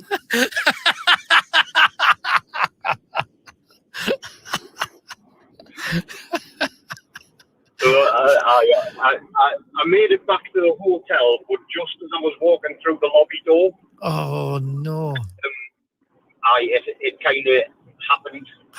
So luckily, I was wearing some quite tight boxer shorts. Right. Oh, and it just kind of filled up like a nasty water balloon. So, what did you do when you got in the room though? Because then you've got to take them off in a way to make the minimum amount of mess as possible. Well, it was basically I had a couple of options.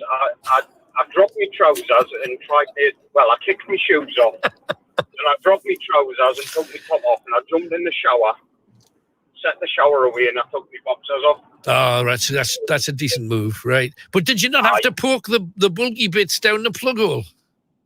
Well, luckily, because it was like I say, a mixture of the strong beer and the curry. It was a runny one. It was quite runny, yeah. So I got away with that. But the boxers got rinsed out and chucked away. Yes. Yeah. Yes, you just.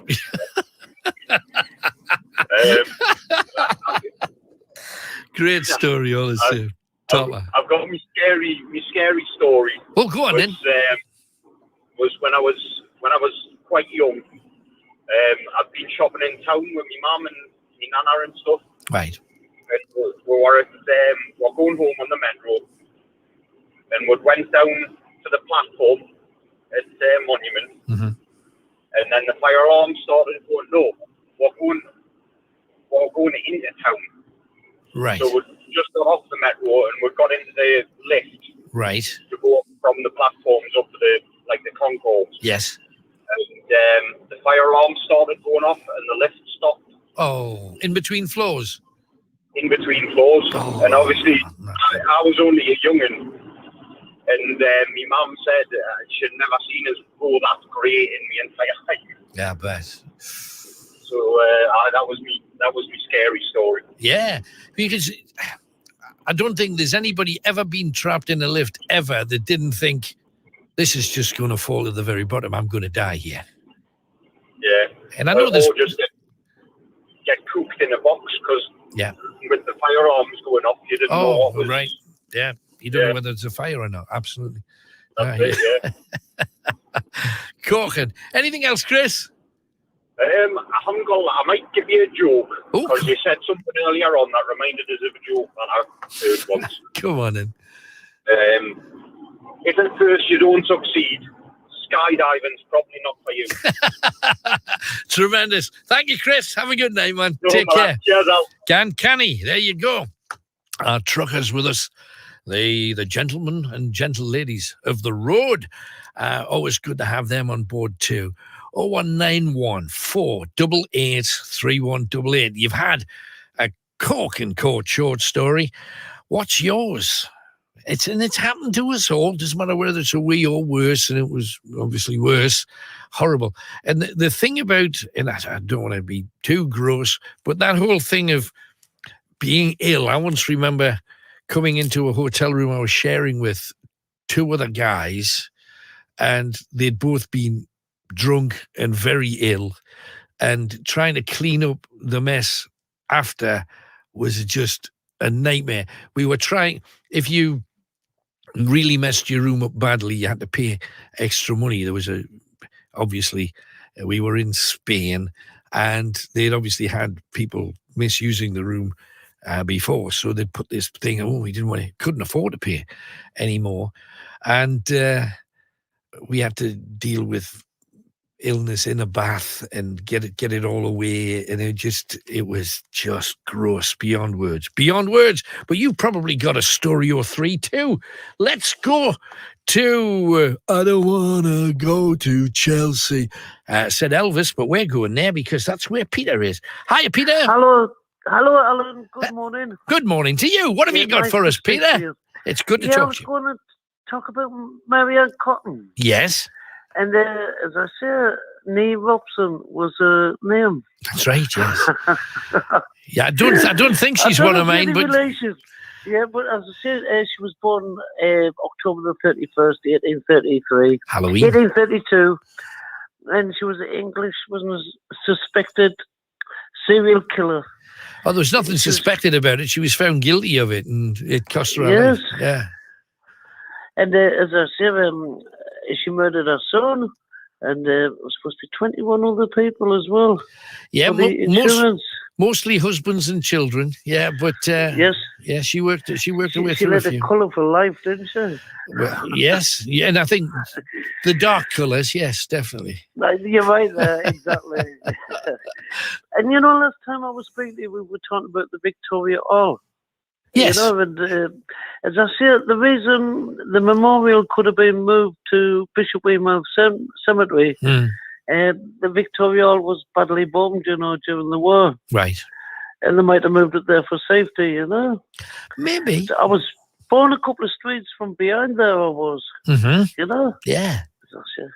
And What are you doing down there then if you're one of ours? I know. The thing is the weather. That's why I like London. Yeah, it's mild, It's mild, all right. Okay. I'm getting softer, me old age. I was going to say, the only thing I miss is stutty cakes. Studies. And this is I've the never thing. had a stutty cake yet. Oh, you're kidding. Blame me. I tell you, that's tantamount to abuse. we've got plenty of Greg's, but if you go and ask for a study cake, they don't know what you're talking about. Yeah, different world. different world, the South, that's for sure. There you go. Yes. I know worries. Anything else then, Peter? I was just saying, I've never seen a ghost. I'm very, what's the word? Skeptical. Yeah. Yes. And I've watched these paranormal programs on the television, and I think they're a bit far-fetched. When you see things being thrown across the room, etc., I've never seen that. And if anybody should have seen a ghost, it's me, because I've been, like old pubs and places. Yeah. Every pub's got a ghost. Every pub's got spirits, that's for sure. Exactly. Yeah. I think that's why they do to draw the customers in, Well, maybe, but people have seen things moving. Yes.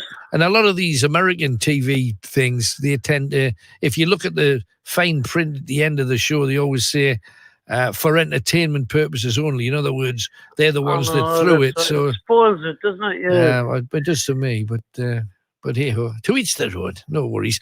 Hey, but good talking to you, Peter. Thank you for coming on. Yes, the weather's lovely in London, and I'm just saving on my gas bills. That's good. That is nice. It's very good. It's really nice in London, Good. But it will change eventually, because we're getting near the winter. Yeah, but on top of that, I'm enjoying it while I can. With all of this climate change, you never know. We might be equatorial up here soon. You can never tell. Well, London went through a mini ice age in the 1600s. There you the go. Thames was over. It and everybody skated on it. That's right. Exactly. If you look at the old, you're very knowledgeable, Alan. Yeah, I've read books in all kinds, me. You are. Oh. Well, if you ever down in Chelsea, I was welcome to come and see me and have a cup of coffee. Well, that would be lovely. In a Brompton Cemetery, that is notorious for ghosts. It is. That's next door to you, where you are. They've got the old chambers, yeah. Yeah, hey, good. Spooky just looking at the photographs. Hey, well, you have a lovely Halloween. Good on you, Pete. I'll be speaking to you soon in the future, and have a lovely week, Alan. Oh, well, thank you very much. There you go. Peter from Chelsea. And out of all of the places that are slightly warmer than the northeast, I have to say London would not have been my choice. Not a big fan, it's sad to say. There's some bits in London that I like going around, the occasional market here and there. But I've worked a few times in London, and it's never really grabbed me in any shape or form. Yeah, I was offered the chance to do some daily TV work down there. I'm sure that would have been fine, but I'd have to live there. Wasn't doing that.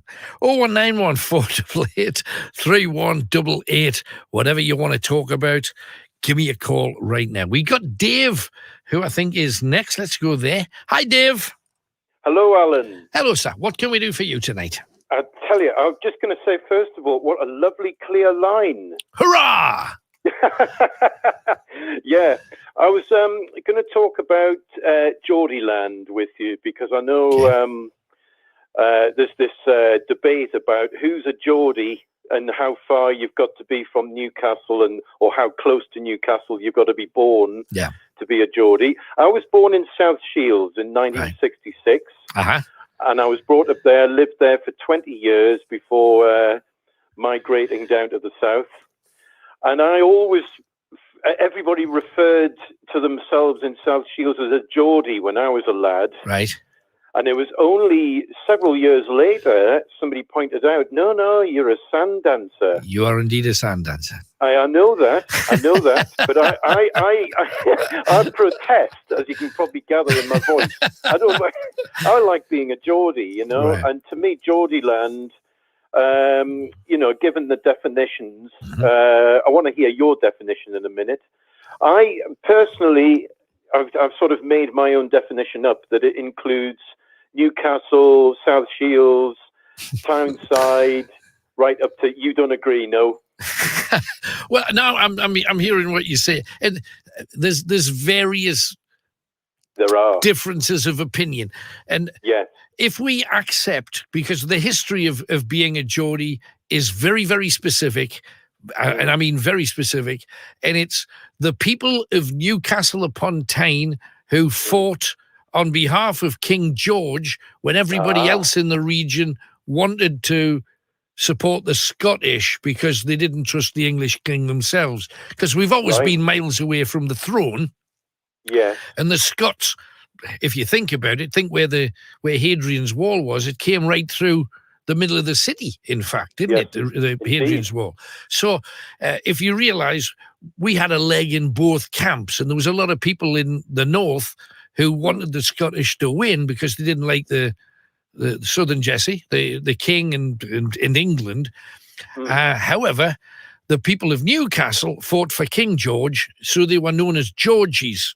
That was the that was their first name. However, it was written down in a book not long after the Great Siege of Newcastle, where they said these valiant Geordies fought hard, but were unable to fight back the Scottish hordes because the Scots took Newcastle. John Marley was the governor of Newcastle at the time, and that's the school I went to because we mentioned that before. That's the only reason I mentioned it. People of Newcastle were the Georgies, therefore they were the Geordies. Now, so technically, it should only be the people of Newcastle. However, roundabout, have you heard of Geordie Ridley? Yes, Blade and Races. He wrote the very man, well remembered. Now, Geordie Ridley, when he was performing, said, "You're a Geordie as long as you are born within sight of the Tyne." Well, there we go. That's so therefore, technically, South Shields, Gateshead, Jarrow, Wallsend, all the way up to Hexham, Wylam, right the way along. Word. So it depends. Do you want to go historically, in which case it would just be Newcastle, or Geordie Ridley, who was a Geordie by name? Yeah. And a lot of people say, oh, it's because of Geordie Ridley and the Blade and Races and all of that. Other people say, no, it's the Geordie lamp.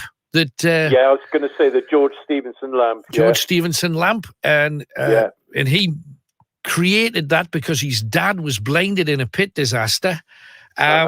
And he brought that one in to fight the other lamps that were the Davy lamp and a few other lamps that were out at the time. So it keeps going back to Geordie, whichever way. I like the idea because if you think about it, if you're from Sunderland, obviously you're a Mackham. If you're from Teesside, you're a Smoggy. And there's 1,000 other tribes. There's the Pitmatic ones from the Northumberland villages. But the bottom line is, if any of those people are on holiday anywhere, and somebody says you're a Geordie, that's true, and everybody hates it, but if there's two people, one from Teesside and one from Northumberland, and one's in trouble, the other one will come and look after them because that's the northeastern way. So we're all Geordies of a sort, I think. I like the way you've rounded that off because to me that says everything about the Geordie. It's like the Geordie when people refer to the Geordie accent, you know. Yes. So all your words, Hawe, Geet, Alreet, Warhinny, Hadaway, and everything, that goes right across. And it's referred to as the Geordie accent. Yes. You know, I know there are variants of it and all that business, but those words that are common to right across those areas, that's the Geordie accent. But I think, actually, to be honest, Alan, I had a look. I thought, where's Alan born? Where was he born? So I looked at, you actually fit exactly with the first definition that I found, which talks about being born within 1 mile of Newcastle on the north of the Tyne. And that's exactly where you were born. You were born on that, within that guideline, you know. Well, but, if I walked out, if I walked out my front door and looked to my right, I was on a very steep bank. And right at the very bottom was Scotswood Road and the River Tyne beyond. So that was that was the and you could see the river from up there. And mind you, back then it was so full of effluent you could walk across it. Whoa! But they've tidied it up since then. They've tidied. There's the other thing as well. That I for my sins, I was a Sunderland fan, right? And I would stand in the Fulwell end, and we'd all sing the tune to Blade and Races. And I know they would change the words. Yes. but they would proudly sing. They would sing about Gannon along the Scotswood Road, even though it's nothing to do with them, or at least they were Geordies singing. Yeah, but you see, if you think about it, I know Scotswood Road is in Newcastle. It was all about people from all over the north gathering at a music hall to go to this big event that was in South Tyneside. There's no other way. Again, Bladen's on the other side of the river, right? Up the valley. So it was a huge gathering of people that came from all over. So this is why I always think that I know Sunderland fans do not want to be Geordies. It's the last thing they want. But split, to the outside, Alan, to the outside world, that is their view of the North. And for those that don't want to be, I'm happy be whoever or whatever you want to be. If you want to be a Geordie, be a Geordie. If you don't want to be a Geordie, don't. But I just think as a general, you've got to remember there's something like 35 different tribes from the Scottish borders down to North Yorkshire. Is that right? Right. I guess. Oh, yeah, that's big distance. Yeah, fair enough. It's a huge distance, and if you could, if you want to go back far enough, you can look at the Reaver territories. They were all like little areas that were run by the people that lived there, usually the toughest and roughest that lived there. But there's loads of them all over the place, and I love the tribalism. Because everyone's got a slightly different accent. You can always tell a Teesside accent from a Sunderland accent from a Newcastle accent. And of course. You can always tell Northumbrian. You can always tell North Yorkshire. The accents are so different. And yet the weird thing is we can all actually understand each other. That's true. The rest of the country can't, but the North can. I've got a steam in. When I was a kid, the other thing is that, Geordie's being very proud of anybody that comes from there, because in the 70s, they wouldn't get as big enough a mention on the telly as anybody from the South, So if Alan Price was on Top of the Pops, it would be like, wow. Hey, he's one of us. He's one of us. We've got a Geordie. Yeah. But having said that, I'm going to be controversial here. I don't count Chris Rea because he's from Middlesbrough. It depends how far you go. Depends how far you want to go, you see. Yeah, true. To me, if I was going to name celebrities from the Northeast, you'd go Sting. Yeah, sure. Wallsend. Mark Knopfler. Yeah. Gosforth. Brian Ferry Durham. That's right. I've got to mention Chris Rea, because if I don't mention Chris Rea, then I can't have Paul Rogers from Middlesbrough, and I can't have David Coverdale of Whitesnake and Deep Purple from Redcar. You see? Yeah. Ridley Scott, South Shields. There you are. John Miles is John Miles. We got Lindisfarne, of course. Of course. So there's more than you'd think, frankly. Oh, definitely. Okay. It's a good subject, though. I'm going to come clean on this. I wasn't going to mention it, but I am writing a book now. Oh, right. And I want to refer to Geordieland in the title. And yet I'm aware that I might be stretching it because I'm from South Shields. And I thought, well, I'm a Geordie in my head. No, that's fine. In my head, I'm a Geordie. Yeah. Oh, you're on the Tyne. You're on the big river, so that's fine. Good. If Alan Robson says it's okay, then it's okay. Done. Deal done. We'll have you. Deal done. All Thanks, right, mate. Thanks very much for coming on, Dave. Good luck with the book. Hope it's good. Thanks, mate. See you later. Thanks, Bye. man. Bye-bye. There you go. Strange but true. The language thing is fascinating, because there's certain Viking words that you could, if you were in one of the great beer halls that Vikings had, you would recognize a lot of the words, because the root of them tends to be from Norse, which is interesting, because I've got a face like a Norse. There you go. Anyway, 0191 488 3188. I promised you your fourth clue, so Chris can start sorting out the get as many of you in there so you can find that random number and generate it and get one of you as a winner. We need to know who sang 4 greatest hits. The clues to those greatest hits are: clue number 1, vicars, priests, imams, and rabbis and similar are all doing this. What are they doing? Second clue. If the doctor gives you something and it doesn't work, what have you got? If a doctor gives you something and it doesn't work, what have you got? Third clue. When you cover your quilt with petals because you've got romance at heart. Ever done that? It's murder. Anyway, so 3 clues because they go everywhere. And the fourth clue is what they used to write on posters for outlaws in the Wild West. Okay? What they used to write on posters for outlaws in the Wild West. You've now got 4 greatest hits. Who had a hit with those 4 greatest hits? Ring Chris right now on 0191 488 3188. Call us right now and make it happen. We have lurking on the line. Oh, it's Matthew from Newcastle upon the Tyne. Hello, Matthew. Hello, Alan. You all right, mate? I'm very, very well. Good to hear from you. What you been up to then? Well, I went out with Ian last Wednesday and we had a good time down the beach and that. We had a great time listening to some Joe Copper music and that. Had a great time. Brilliant. That's good. Yeah, good voice. Yeah, he's a great singer. I'm saying, Alan, did you hear about the MP who got murdered, David Innes? Yes, I did. Awful story. Awful. Yeah.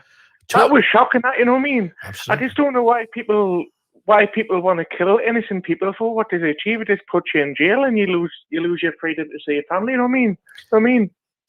All of that's true, and it's all about kind of politics. It's just people want to create terror because they've heard all of this hype about terrorism.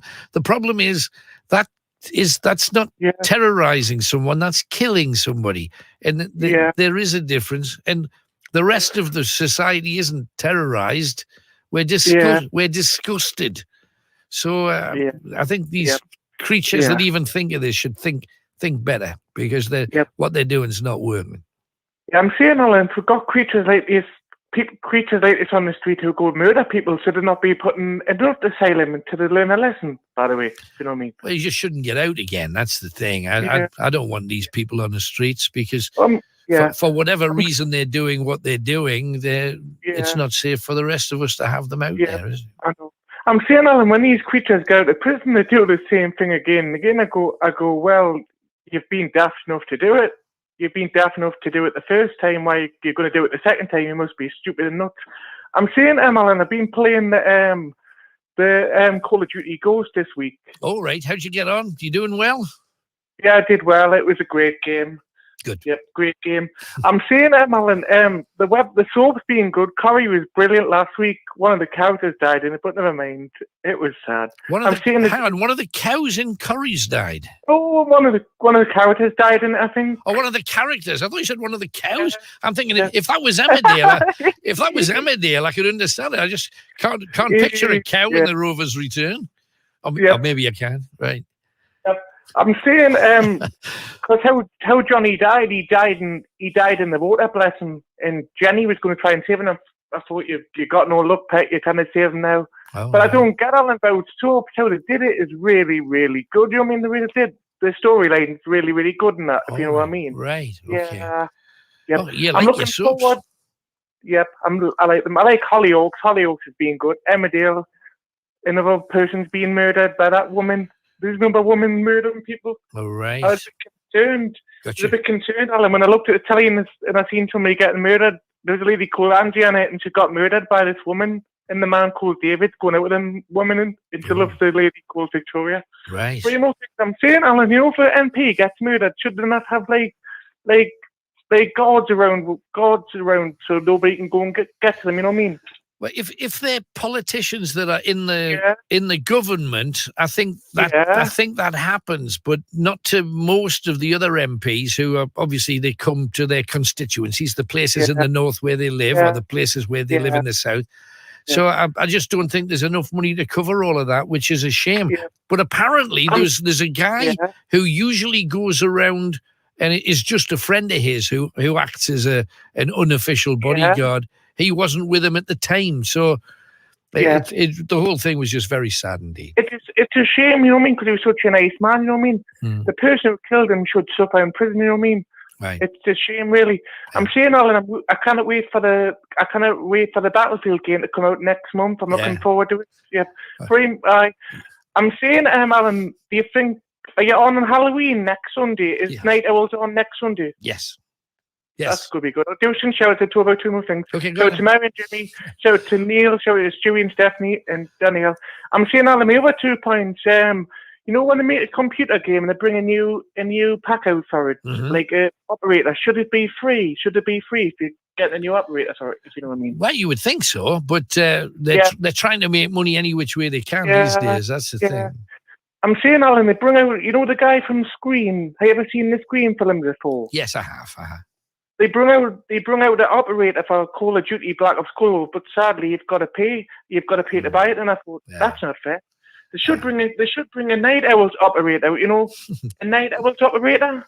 It'd be very nice if they did. That'd be different. I really do enjoy this show, you know what I mean? I'm glad. Well, I've got to move on, but thank you very much, Matthew. Thank you, Alan. Good night. Thanks, Bye-bye. man. All the best. Good call. Well done. There you go. Battle through. And he did well. Got all his bits in. We're going to be talking to Slug very, very soon, but a piece of music first. And it's just one of the best bits of music you can hear. It is quality. The subject matter is stunning because it actually refers to you and me. It's genius. And it's genius from Mr. Michael Jackson. Definitely a mist. That is just absolutely crazy. Look at that. Look. What? There's a mist here. Look at that. You must see that. It's over the lake. Oh my God. It's over the lake. You see it? Look at it. It's going behind the trees. It's everywhere. Oh, there it is on top of the lake. That's ridiculous. I can't understand that. I'll see if I can pick it up. You picking any of it up? Hopefully I can. You might be able to get it with your... You might get with this? With your camera. That was crazy.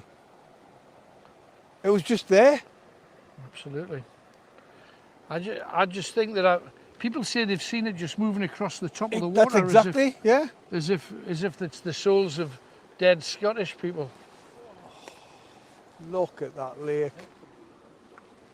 Do you just think Carrie's going to put a hand out there any minute? Absolutely. Absolutely.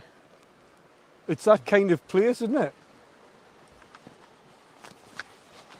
Seriously, look! You must see that! What? You must see that! What? There! Oh, over the water. Are you getting it, Tony? It's floating! Are you seeing anything right now? Look at that. Look! Do you see it moving? You've got to see that moving. Can you see it moving? I don't know. I'm not sure if it's the torchlight. On the big screen, hopefully they can. Oh, hell. Oh, well, you look, can it's just see over the that, water, man. Look! It's just pretty black. And it's gone. To pick things up. No, there it is. It's there. There it is. It's moving on the lake. Maybe Kenny will get it on his camera. Yeah.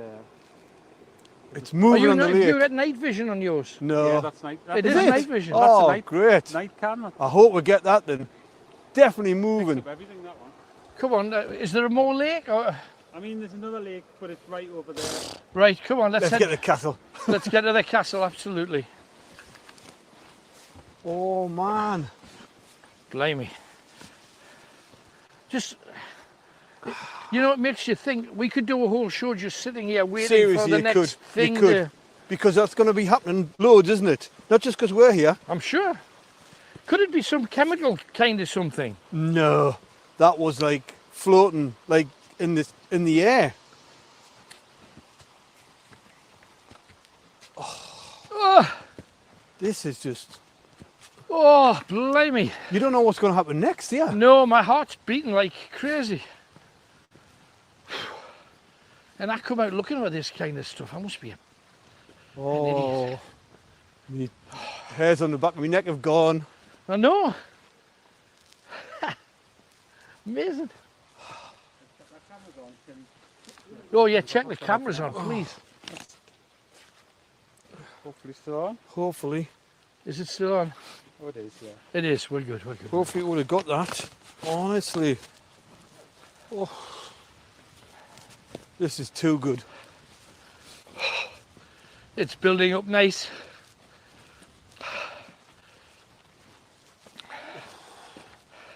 By the time we get back to the castle, hopefully 10 minutes, Yeah. it'll be time to go in to the Right. castle proper. Yeah. Because we haven't touched the Witchy wood really, have we? Haven't. We could do that later on if needs be. But let's get in, meet with Richard and start hitting a few rooms.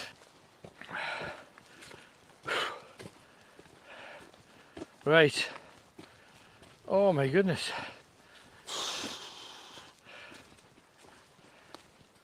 This is just mad. It is absolutely mad.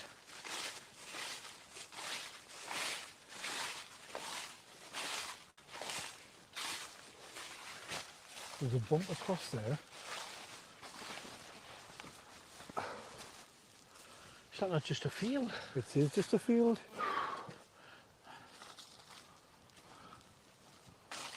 Another weird tree though. In the distance. Absolutely. With a bit that's fell off it, look. Crazy. This is just absolutely crazy. What the what? What was that? Did you hear something? Right, like a whisper. Just in your ear? here? I got something that kind of went, but it was right in my ear. Like, you know, somebody's. Do you know when I shouted there? Did you hear that? What did you say? It echoed. There was like something just said, like just there, just there. Well, it was right in front of your camera. Yeah. The camera will have picked it up. We've both got mics, so that'll pick it up. Oh, cheapers. That was just absolutely crazy. Oh. Why that Do you know close? what, Tony, it sounded like it was like right in my ear. Why that close? Well, you've both got mics. Hopefully that picked up Oh. well. God. Blimey, I hope so. Oh, my heart's gone, honestly. Seriously. My heart is gone there. That's not funny. Oh, nah. That was just the weirdest thing ever. If that was just a bug, it wasn't a bug. I might have set you off there. It wasn't a bug. But it was just like in my ear. Do you know when I'm thinking about it now? It wasn't just a noise. It was like a presence there, like a. As if you're like, because I like, as if I hit like a force field kind of thing, like that, and I went. Honestly. Well, just at the same second you felt that, it might be just coincidence, but I got this. No, that's not coincidence. Is it? Crackly, like. Yeah, yeah. But it was next to us. It was right next to her. Oh.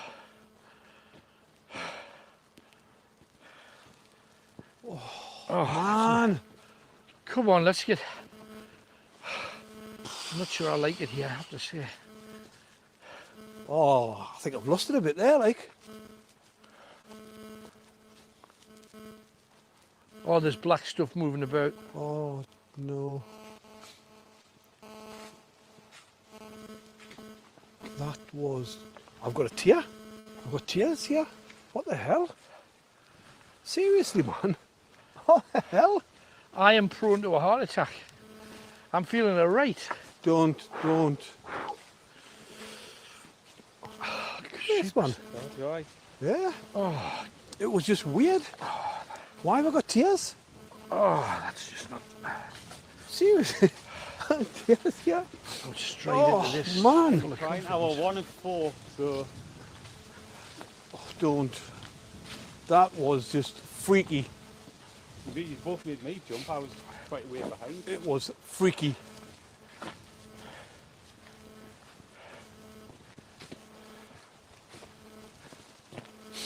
Well, I just cannot explain that at all. I cannot explain that. I'm just not even trying to look in places. Towels with Alan Robson. What are we talking about next? You make the call. 0191 488 3188. Greatest Hits Radio. You are with the big one, and we've been talking about all kinds of ghostly, grisly, and things that terrify. Still got a few little clips, like, well, just little things that just are genuinely terrifying. Including this, said he. And they're not playing. Well, I shouldn't really be surprised, should I? Do you know what I mean? Shouldn't be surprised. No, let me try again. And it was going like the clappers, and I said, I'll go and pick it up and chuck it outside. But by the time I got a tissue and went across it, had vanished. All at once, my wife stands up, starts to take her bloody trousers off. I thought it was my birthday. She said, it's gone up my leg. I said, No. Spiders running up your trouser leg. And what about ghosts, for heaven's sake? We're in the right week for that. Alan, honestly, the place is haunted, and I'm terrified of going to work. There's 4 of us work there, and there's 2 lasses, and they're just taking the mickey out of us all the time. But I've seen stuff, and I've heard stuff, and no one believes us, and everyone's taking... I'll be honest, Alan, I'm just after a bit of advice off the fellow night owls out there. Because I listen to your show every night when we're working. What kind of stuff have you got there, though? I mean, what kind of things have you seen or heard or experienced then? When you go to the toilet, you go down a dark corridor, and the first thing I ever seen was, I swear I seen someone go into the toilet, right. And then I thought it was just one of the other lads or something like that, and when I got in the toilet, there was no one there, and it freaked us out a bit, but I never thought out about it. I thought I was just seeing things.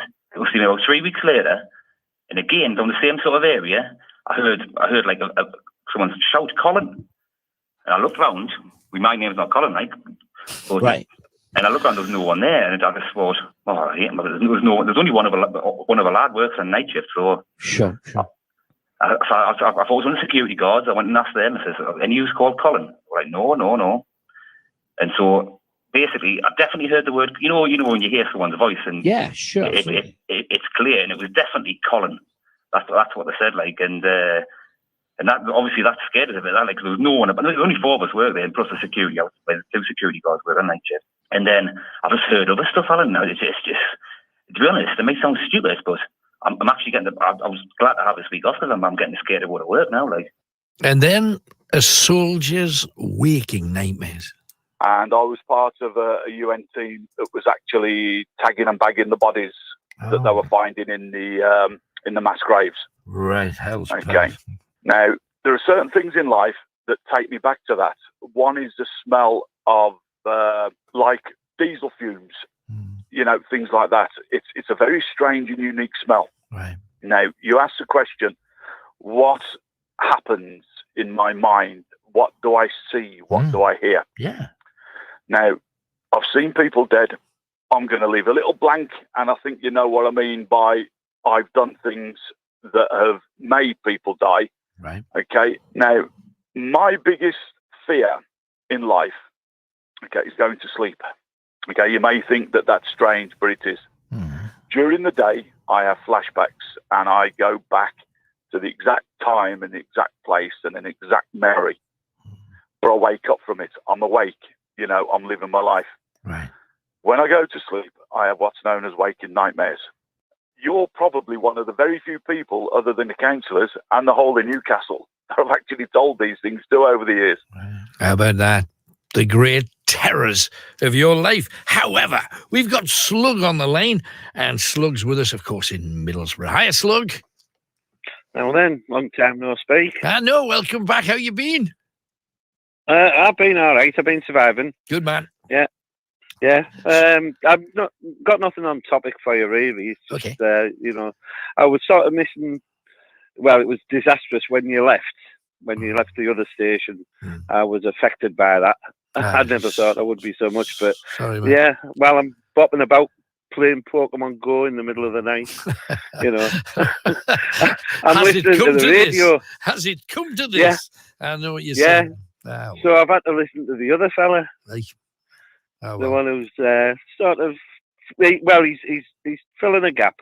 He's doing a good job. He's all right. Yeah. So what you got for me tonight, anyway? Well, just talking about gigs and the times I used to phone up and win a ticket here and there. Absolutely. Used to love it. I really miss that. No, absolutely. So gigs wise, I went for a gap with a COVID of 18 months and 8 days. Yeah. So before that, I saw a group called The Huh. Have you heard of The Huh? Yes. Yes. Brilliant. I bet you haven't interviewed them. No, I haven't, but... Because they speak Mongolian. I was going to say that there's plenty of reasons for that. But how'd you find them? They just turned up on Facebook, and I thought, the first time I just shunned them, you know what I mean? And they kept popping up, and I thought, hang on, this is all right, this. Absolutely. And then I got into them. And then just before the lockdown, we went down to Bristol to see them. Right. And then came back up 2 days later, they were on in Manchester. Uh-huh. So went to see them. And then the one we did after that was Sisters of Mercy in Leeds. Right. And then a shutdown. Right. You know, with the lockdown and all that carry on. So have you managed? After that, you managed to pick anybody up since the return? What do you mean, pick anybody up? Have you been to see anybody since things started? Oh yeah. Well, 18 months and 8 days later, Blackstone Cherry. Oh, I love Blackstone Cherry. They were one of them. I'd heard the music. Yeah. I've heard of them, and the name stuck in my head. Oh, I must remember them, but I couldn't remember anything I went to play, so I had to ask Alexa to tell me what was going on. Right. You know, play some tunes for me. Yeah. And I like that. And the old show was great. Yeah. Great. They're good lads. I went to see Genesis. Now there's a bit of controversy about the whole Genesis thing. How was Phil for you then? Good. It was sort of saddening in a way. The band were absolutely faultless. You couldn't fault a thing.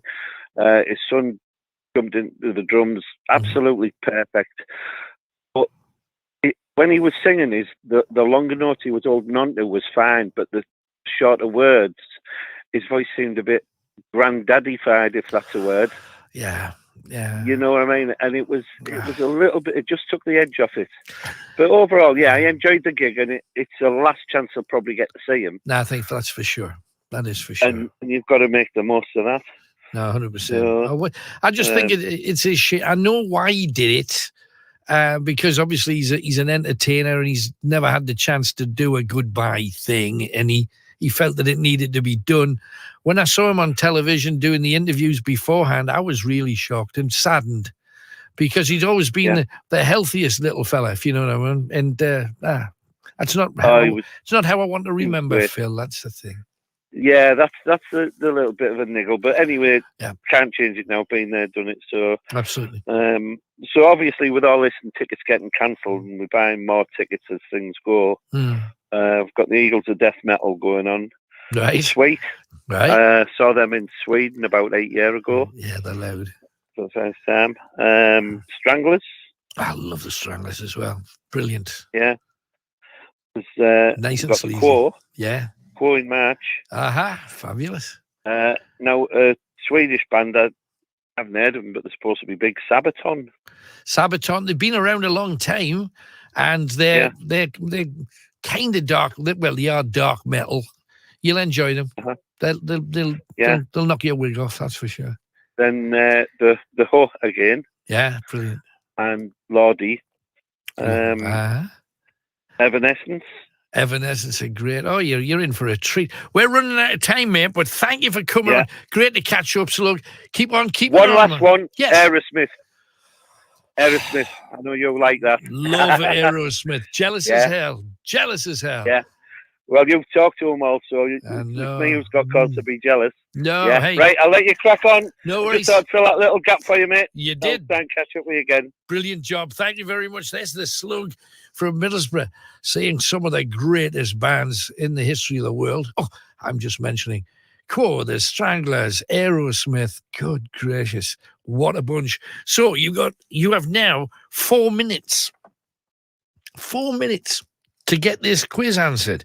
Vicars, priests and such are doing this. If a doctor gives you something and it doesn't work, what have you got? When you cover your quilt with petals for romance, and what they used to write on posters in the Wild West when they were chasing outlaws. Call us right now.